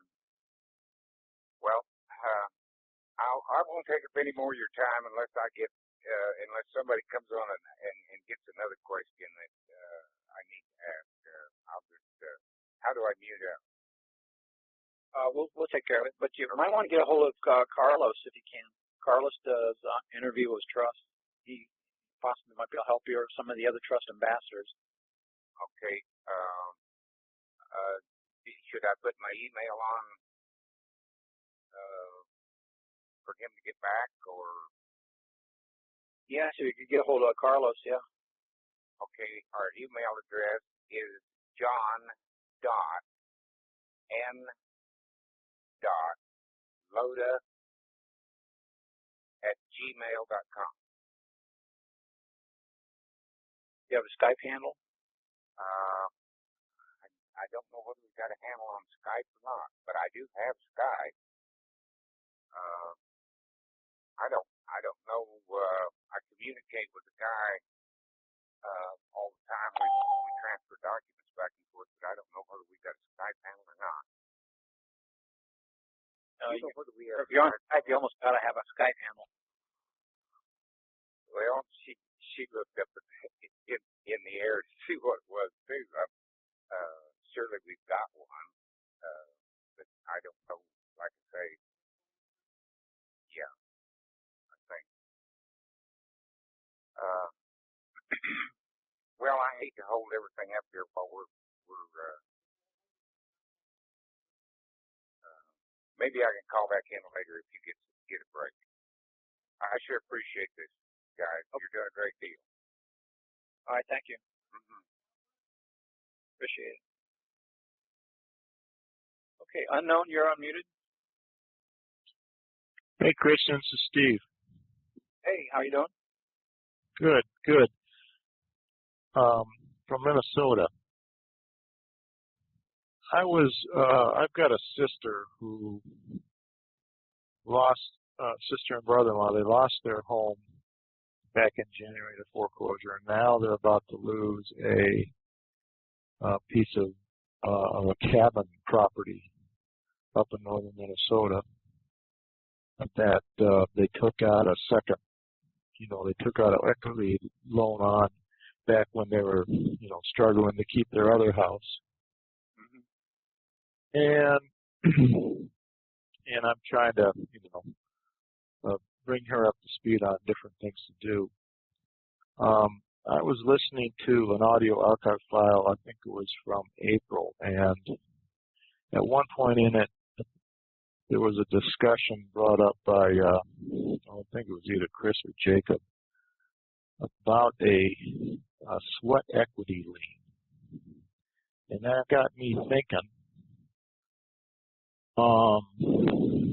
as to a way to, block or throw a wrench in the works of any foreclosure proceedings on this cabin property. They have been served with a notice of default. And so a group of us up here have started kind of researching this and looking into it. And I would like to get your opinion, and I want to approach it from a position of trust. And I went down to the county offices where liens and so forth are recorded, and just, kind of started asking some questions. And the guy asked me, well, what kind of lien do you want to, put on there? And I just asked him, well, have you ever heard of a sweat equity lien? He kind of looked at me funny, and he said, well, are you the owner of the property? And I said, yeah. And so long story short, he basically told me, that wasn't going to work. I just have to get into the statutes and get a real estate attorney to help me through all this stuff. Well, when I got home, I looked into Minnesota statutes. And the one covering mechanics, laborers, and material suppliers, it starts off with the word whoever performs or contributes to the improvement of real estate by performing labor or furnishing skills, material, or machinery for any of the purposes hereafter stated. And so I looked up the definition of whoever, and that is any person who, anyone that, no matter who, whatever person, and so forth. So that got me, I'm thinking that since the natural man is the one who does the work of maintaining maintenance, improvement, so forth of work, of the home we live in, right. and yeah. So, what would your opinion be of the natural man placing a lien? And of course, the lien goes on the property.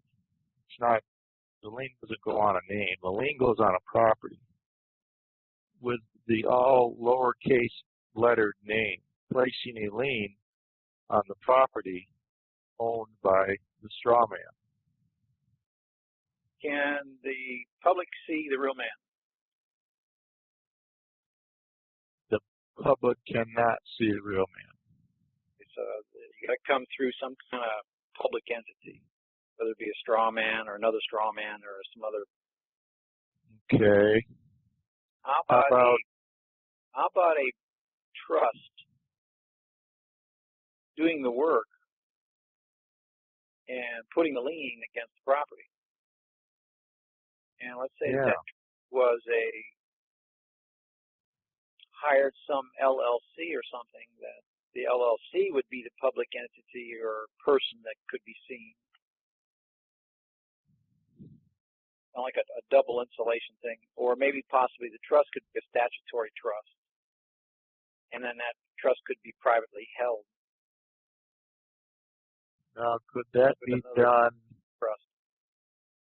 Could that be done non pro tunc, so to speak? In other words, you know, because of the number of years that they've owned this property and all the blood, sweat, and tears, let's say, that they've put into it, or anybody who was.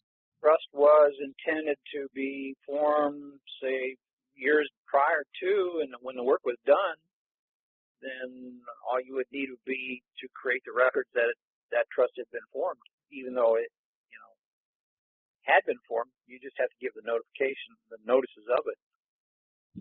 Okay. Okay. I like that approach. Yeah. I didn't even think about the natural man not being recognizable in the public, but that certainly is the case. What about the Tin Man, let's say? I mean, because when we got together as a group the other day, we were thinking in the terms of the Tin Man filing this lien. You mean the straw man, you mean? Now, is there a difference I mean, in the public sense, is there a difference between the Tin Man and the straw man, the all caps name, or the name that just starts the first letter as a capital? Or is that just kind of doesn't hold too much weight? Well, I don't think it makes much difference how they're separating the dash and the Social Security number. I think you're going to look at it as probably being the same guy all the way around. Okay, okay. But a trust they can recognize. Even though there's two separate entities, they're so closely identifiable together that one's chargeable for the same action that the other one was. Black's Law is an entity of interest. Right. Okay. So we need to get a trust expressed and then have that trust be the entity that is claiming the work done and the improvements and the safekeeping and what have you, and the time and the expense. Okay. So is there any action against the property? There's a notice of default on their June payment, and there is not. I'm sorry, say again. Any less pending actions? They are threatening to start foreclosure. Okay, but they haven't filed any documents. No. Okay, before they file documents, I would put that property in an interviewless trust. Okay, as you were speaking with the previous gentleman. Right. Right. I mean, we should own nothing. We should have all our properties in trust. That's the first starting place. Yeah, Get rid of all our properties, sell them, put them all in a separate trust. You got the best success right now because you have no actions against your property. That property can be put into trust. No question. Okay. Okay. Well, I will get on that. And you were saying Carlos has a pretty good handle on doing that sort of thing? Yes.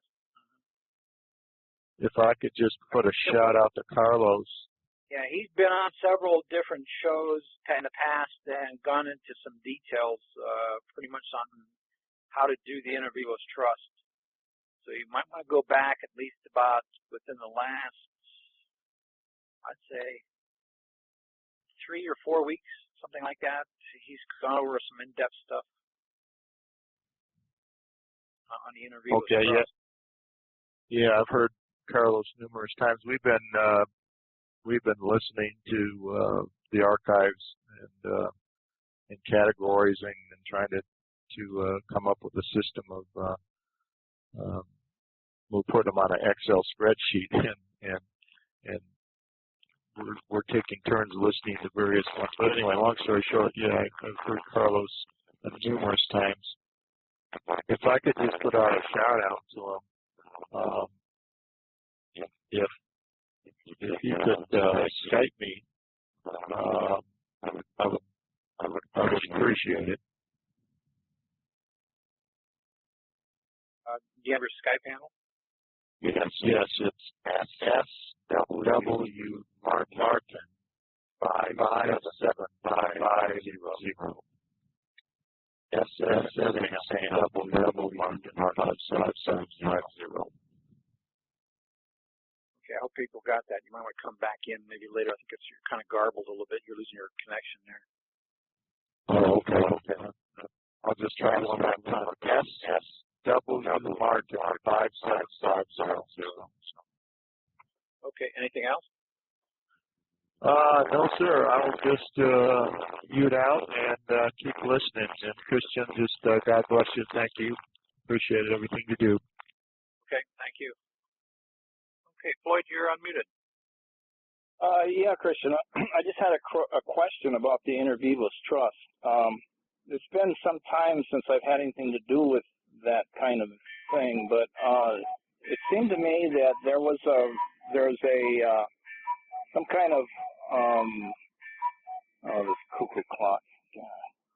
There's some kind of a stipulation that if you put your property into Inter Vivos Trust or into trust to avoid bills or collection or something like that, you have to do that 2 years prior to the action. Is there anything? Do you recall anything to that?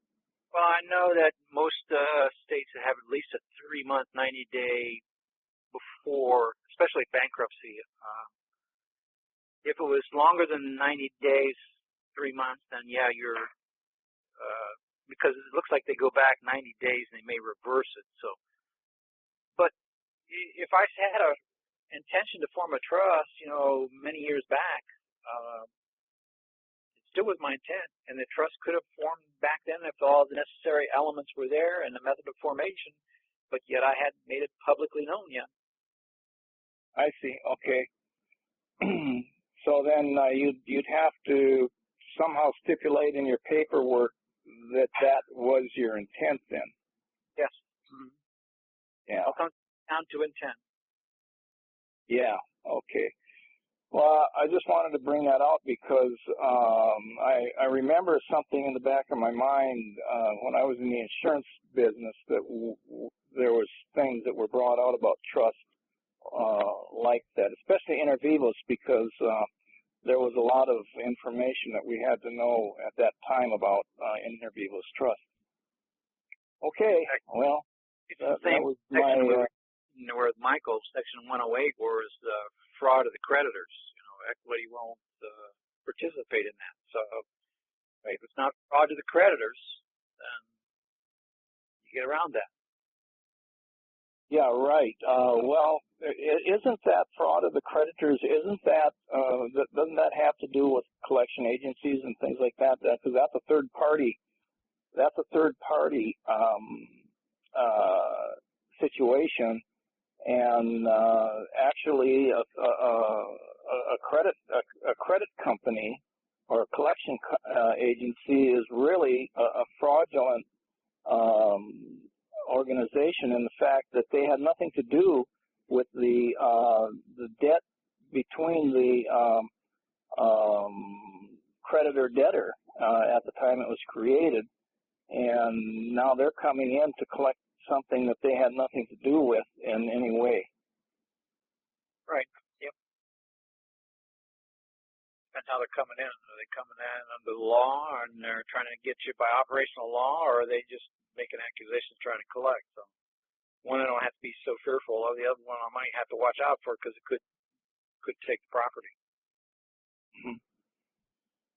Yeah, well, most of the time they're acting in fraud, so they're acting illegally anyway. At least they're acting they're acting under false pretenses. Right, right. Okay. Well, that was all that I wanted to kind of bring out for the moment. Okay, next caller, you're unmuted. Chris, you're unmuted. Chris, you're unmuted. I'm sorry, I was muted out. I think that one of the things I forgot to add to my comments about the bankruptcy court is that once you get notification that there is an existence of funds that needs to be called forward, at that point you can make it a request to bring it in on the private and separate it just like a general to a special account or a special hearing that is on the private that takes it or exempts it out of excuse me, either Chapter 11 or Chapter 7. Yeah, I understand you're going after hidden funds. I understand that. Yeah, and I think that I just wanted to clarify if that. They haven't been disclosed yet. You're bringing them up to you're disclosing them. Yeah, exactly. Right. And on the next subject matter people to understand that bankruptcy is not going to really solve your problem. It's not extinguishing the debt.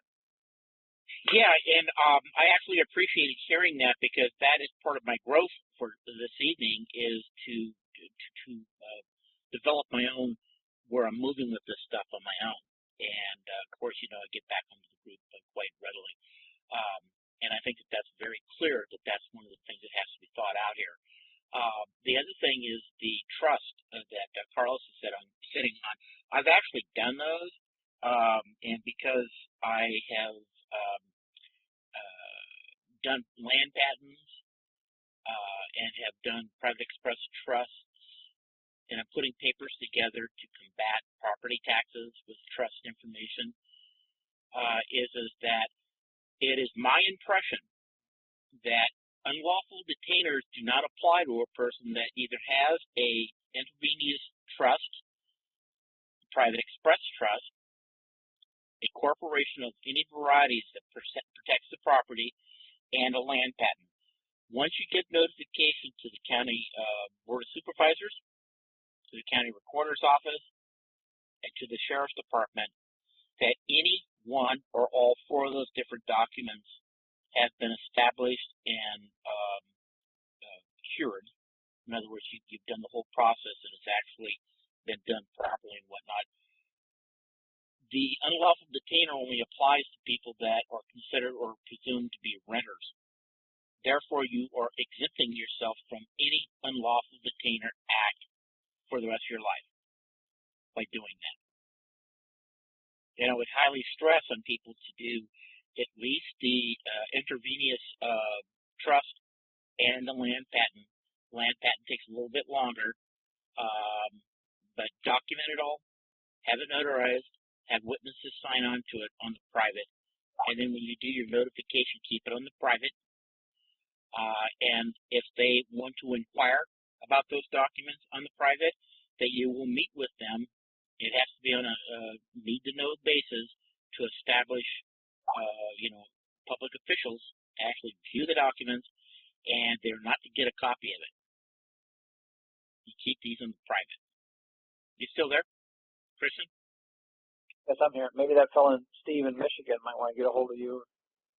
Well, the only thing is that I do charge to put packages together for people at this point. Don't mind passing Carlos information because Carlos does pass that stuff out for free to people. But usually when I work on people's documents, I do get paid for that now. But I think we really have something with that bankruptcy or small claims. I think we've got something that we can look at as a group to initiate a general showing as a special appearance to bring it into that jurisdiction, to establish the jurisdiction, and then move it directly right into the private, just like you would be merging the titles. You're taking it out of general appearance, you're moving it into special appearance, so you're actually establishing the case on the public, but because of the confidentiality considerations, is that you're moving the court, take this in the chambers, into the private, therefore you can do your presentation of these documents. I wasn't as clear when I first came on the call, but it was what I was thinking we need to do here, especially when we get these people that are at the 12th hour and they're basically going to end up losing the house, and they're faced with an adversarial hearing, and they have no other choice. They have had no paperwork at all to show unclean hands or anything like that, default or dishonors. So just by merely showing that on a response in your paperwork for the adversarial hearing, by doing that, you give indicators in that paperwork that you need to be heard in chambers on this issue. Right. Anyway, I think that was pretty much it. I had other notes, but I don't know what happened to them. Thanks for everything, by the way, Christian. That was a great read tonight. What book was that? Was that CJS? That was CJS, yeah. And that was under Maxims of Equity? Maxims, yes. Maxims on Equity. Wow. And was that in a particular volume, and or is that just in its vocabulary following of? Well, the volume I have is the copyright 1992, volume, what is it, 30A, volume 30A. 30A. Oh, okay. Well, then what I'll do is I'll go up to the law bookstore and pick up a used book. But, I'm really looking forward to plowing through the issues of addressing the DOJ with this paperwork, and I do believe that we can move it right from a general appearance, move it right into unstatutory conditions in chambers. Once anything is established in the DOJ, that's not to exempt the, if you've got dishonor, a default process, a rescission or revocation of the contract, or if you've got any other assorted documents such as maritime liens against these people, those are all prima facie on the statutory side, and I truly believe that a person should maintain at least both sides in some capacity. Yeah, you have to be in control of both sides, or else you're going to be just in control of one side, or let's put it this way, if you're not in control of both sides, you're not in control of any side, really. So then it's going to act as a debt multiplication instead of what you think it does.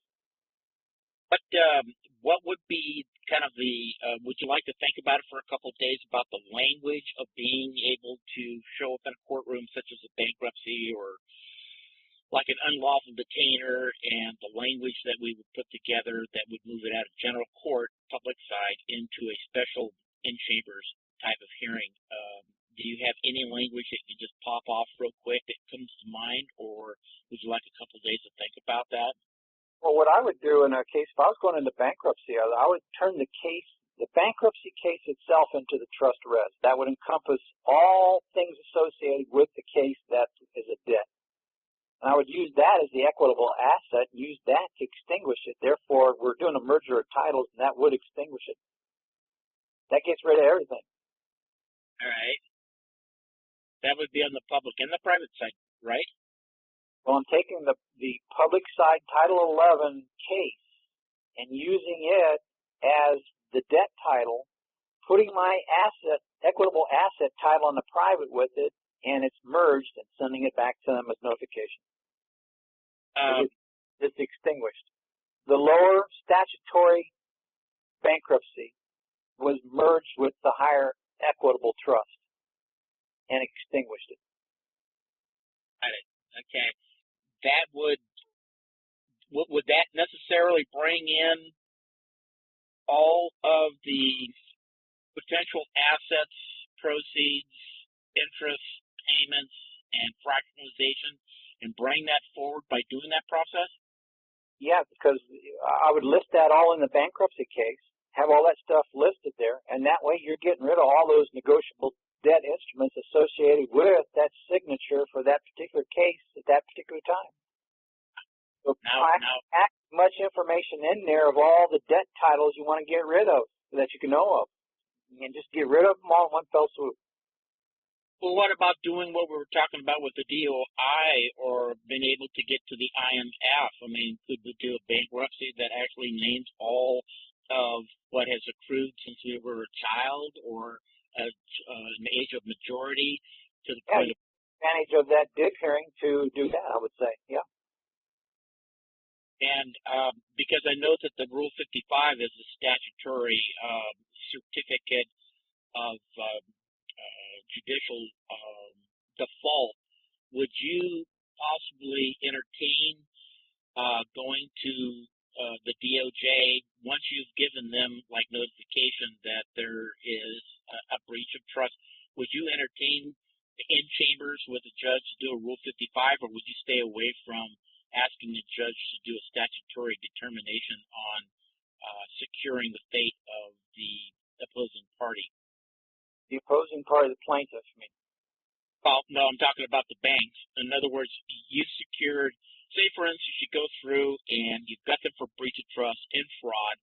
They did not come forward and fulfill their trusteeship. Therefore, you've got a complete package where you can take that up to the chambers of a federal judge to get his blessings, which issues a certificate.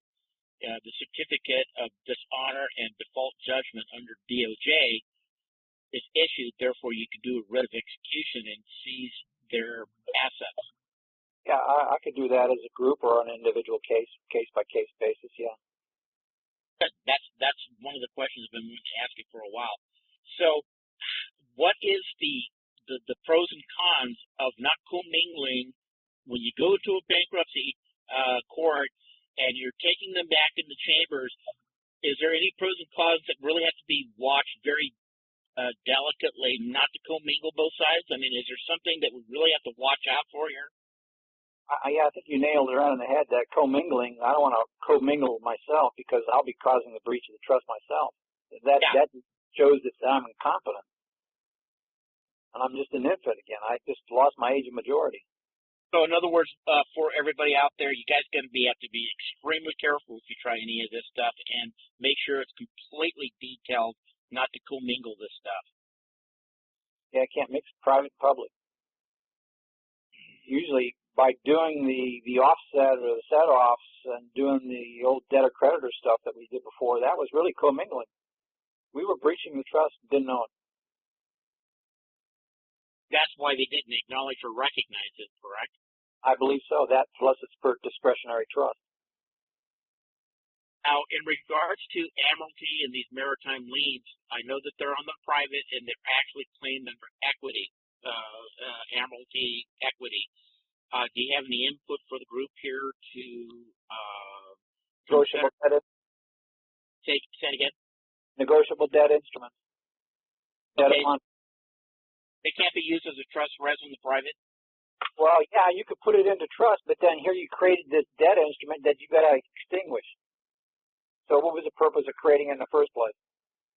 Well, could there not be some kind of a way of taking it on the private and actually having that blessed by the U.S. Treasury or maybe your account somehow to be able to have drop-down funds for your usage? It's not a private asset. It's a public debt. Even though the maritime liens are on the private? Well, they're not private. They're admiralty. They're maritime. That's public. Well, last week I was doing some research on that, and there is a private side to the admiralty laws, and it's equity. But admiralty private where? Within the smaller ledger within the public? Well, because it's a corporation. My research was taking me to the UPU, and of course you know that there's a private and a public side to the UPU. What date? 333 or post 33? Let's see if I can remember. I think that was post. Public. Because I know they were brought into the UN on 46. All private stuff since 1933 has been put into trust with the Republic. In other words, we're in jail. Yes, kind of. The only way to get it back is to merge it. Merge it, terminate the trust, and bring forward the perfect title. Bring the Republic back. Well, can we do kind of microscapes in bankruptcy that does the same effect on a smaller scale for individuals and Yep. get, huh? Yes. It's good. That's important. Yeah, that's what we've been talking about. I know. It's important for everybody to hear this, though. The whole problem is people can't think in dualities. We've been so brainwashed to think in one perception. No, there is a double perception operating simultaneously, and you got to get your mind wrapped around that as a two-dimensional concept, consistently thinking that way, both simultaneous and both sides. Yep. And I feel like a matador that's got the hands on a bull's horns, trying to control where I allow myself to flow. And I've done a pretty damn good job with myself to stay within the equity and the private with trust. And slowly but surely, everything that's coming at me, I'm actually re-auditing and resetting my faculties, my mental faculties and understanding to trust and private and equity. And it's working out pretty good. I don't know if everybody has the ability to do that, but one would hope that each and every one of us can actually start wielding the changes to start thinking as a true creditor under trust and in the private and maintain from that position. I know it was a little bit difficult for me to do that, but I've only had 7 months coming up here that I've been engaged with this new technology. So I've done a pretty good job, but I've been in this for 11 years anyway, so it wasn't that hard for me to shift over. But I do have challenges. Every once in a while, I have to sit down and think, how am I going to work this out to where the language is right to move issues into the private and into equity and into trust. And, as soon as I get that understanding, I sit down and I type this stuff out. That way I have a record of exactly what I was thinking. I can always go back and review that stuff. It's like when Neo exited from that phone booth on that famous scene that he descended into the heavens after he had realized that he could read and write the code, and from that point on, he was in charge of his destiny. And you know what? God bless you, man. I'm telling you, you've really turned my world around. And, with the debtor creditor, I absolutely agree with you that it is a struggle. These guys have got this set of laws all wrapped up in their favor. It's an unfair competition, and they're basically acting as a predator upon the public, which is terrorism.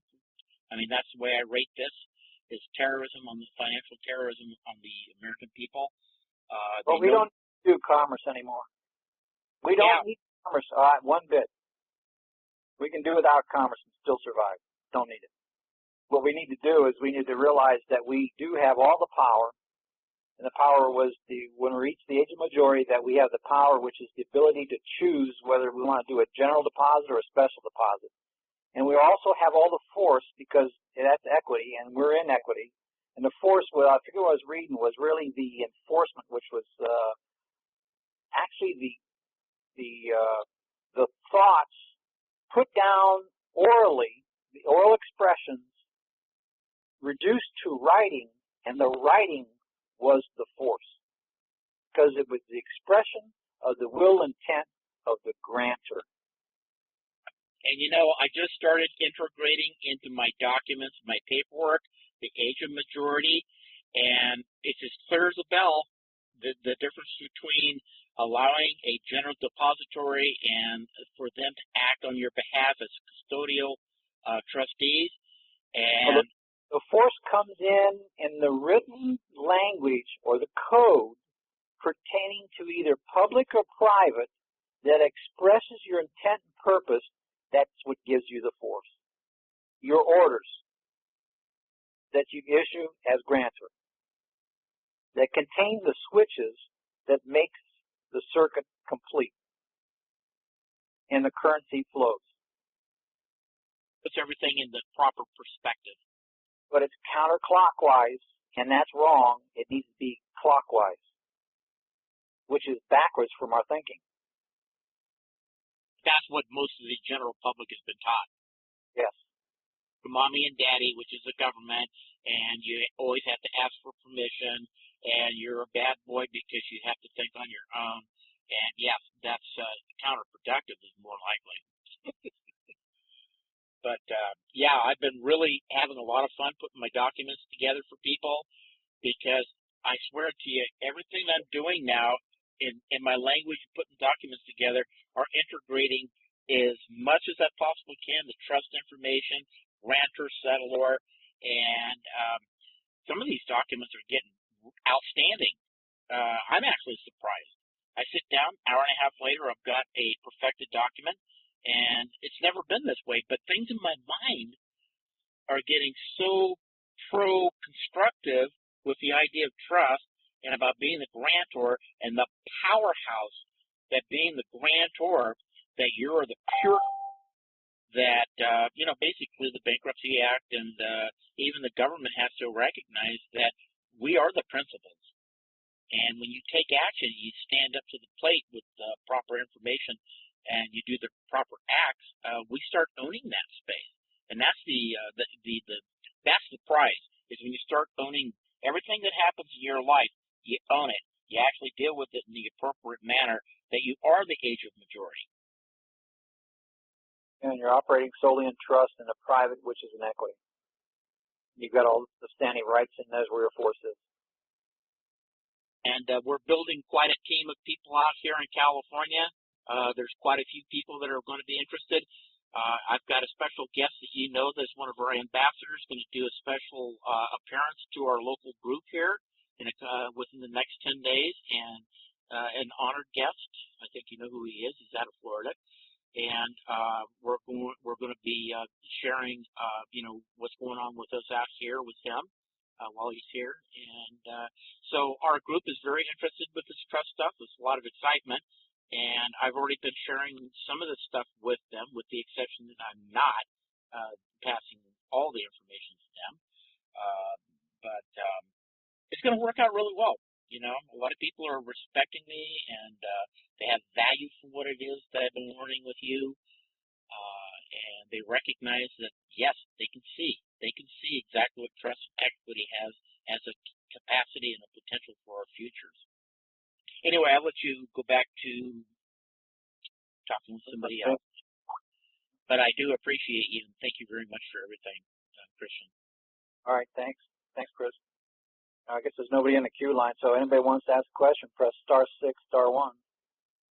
It's just 11:30, so. Anybody got any questions? Press *6, *1. 805, you're unmuted. 717, you're unmuted. Yeah, hi, Christian. David from Pennsylvania. Hi, Dave. Hi. Just a fast question. If a fellow lost his home within the last year and a half, if a fellow studies this technology and applies it correctly, I can actually retrieve my home back. Is that correct? Either that or the treble damages or something for the equal value, yeah. Okay, but it would still be... Whatever the note was, that, plus probably treble damages of the note. We get all the securitizations and everything drawn in the backgrounds with it also. Okay. But it would be possible, like to say, to give up the damages to get the home back, or it would be like a choice? Well, I think you can have, probably either one or the other or something like that. You probably can't have both. You can't have the house and the note probably. Okay. Yeah, because I guess what the thing is, once they foreclose, technically they're supposed to give the note back, right? Yeah, but you never demanded for it to come back, did you? No, I never. I never knew that before. Okay. Yeah, most people don't. So it's still floating out there in a sea of commerce. But okay, after a year and a half of damages, I would still say there would be damages as far as like the family and divorce and all that. Yeah, 4 times the value of the property. Yeah, that'd be treble damages plus the principal. Alrighty. One other question I have now: there was some personal belongings that were actually still in the land, and that's in dispute now in the appeals court. Now, if I would actually gain the knowledge on how to express the trust, I could probably eliminate all that hassle too. Is that correct? Yeah, you could include that with it. Mm-hmm. I see what you're saying. Is one fell swoop if it's done correctly, pretty well clean the whole mess up. Yep. All right, that's encouraging. Okay, thanks a lot, Christian. Thanks for your help. All right. Unknown, you're unmuted. Hey, Christian, Steve again. Hey, Steve. Go ahead. Yeah, I've just got my Gilberts out here, and I've been studying the inter vivos trust information in here. And if you don't mind, just a couple elementary questions. I guess my first question is this: I'm not on an ambassador's call, am I? No, that's only on Monday. Okay, all right, that's what I thought. Okay, it talks about segregation, and I'm thinking in getting this trust set up, and this one's where the settlor declares himself trustee, and I'm thinking that my brother-in-law or sister, would declare themselves settlers and trustees of this, and then maybe their daughter as beneficiary. The requirement of delivery is satisfied by the act of segregating the trust assets from his other property with the necessary trust intent, or the deed may take the form of a present declaration in writing, and in parentheses identifying the res. So let me see if I got this straight on how to get this going. They would basically just sit down and write up a trust document or express the trust amongst themselves. I mean, if they wanted to have it proved, I guess they could do it like in front of a notary and identify the trust res as the deed to this particular piece of real estate. Am I on the right track here? Yeah, you could go back to, I think it's section 67, where it explains about the necessary elements for a trust to have legal recognition by the law. And I forget what section is that expresses the method of formation. One of the methods of formation is the declaration they're talking about there. Anytime, see, when the grantor and the trustee are one and the same entity, it's kind of like a unique situation, because you can't transfer property within yourself as grantor to yourself as trustee without some public recognition or some kind of document to prove that you did that. And that's where the declaration comes in. You do a declaration in that case, which says I transfer as grantee to myself as in trust as trustee for the benefit of so-and-so. And I can do that by a declaration. Now, here's where the problem comes in. Anytime the statutes of frauds comes in, you're going to have real estate involved. Then it has to be done in writing according to the statutes and codes like they want to see, or else they could say, this involved real estate, blah, blah, blah, that might not work. And that's where Carlos came in. He did a recording a certain way on the documentation on the thing and expressed it with the declaration a certain way also. Okay, that makes a lot of sense. Yeah, because I had in my mind I was thinking to myself, how can someone just say, to himself, well, I transfer this to me. Certainly the declaration would be the key element there. A declaration not involving real estate could be done just that simple, just by a simple declaration, and it wouldn't have to be recorded or anything. But involving real estate, to make it appear on a public side where it's recognizable, they want it to be done in writing and it has to be recorded in a particular way. And Carlos now does the workaround. Okay. The paragraph right above that where I was reading, it says, if real property is involved, the settler must have made an effective conveyance of title. Yes, that's a spoiled property. Yep. Okay. So that's merely a written declaration conveying title of that property to the trustee. Yep, publicly recorded. Otherwise, you look at the statutes of fraud. Well, that leads me to on page 84. It's paragraph 290 where it talks about registration of trust, a uniform probate code. Is that what you're talking about here? No, it was registration of the property by the warranty deed or the deed of trust. Okay. They want to see the deed of trust recorded. And what he does is he doesn't record the name of the beneficiary in there. He does a secondary certification that bypasses that. So that would be the county recorder, right? Yes, because by statutes of frauds, you have to have some kind of written conveyance. Okay. Deed of trust has conveying the property and has to be recorded. All right. Well, that certainly gives us a good start. Yeah, check with the statutes of frauds on that, and maybe do some research on deed of trust. Then I would see if you can talk with Carlos, and he has this certification, what he calls it, that certifies this, and it bypasses the ability to having to name all the parties and put everything in the public again.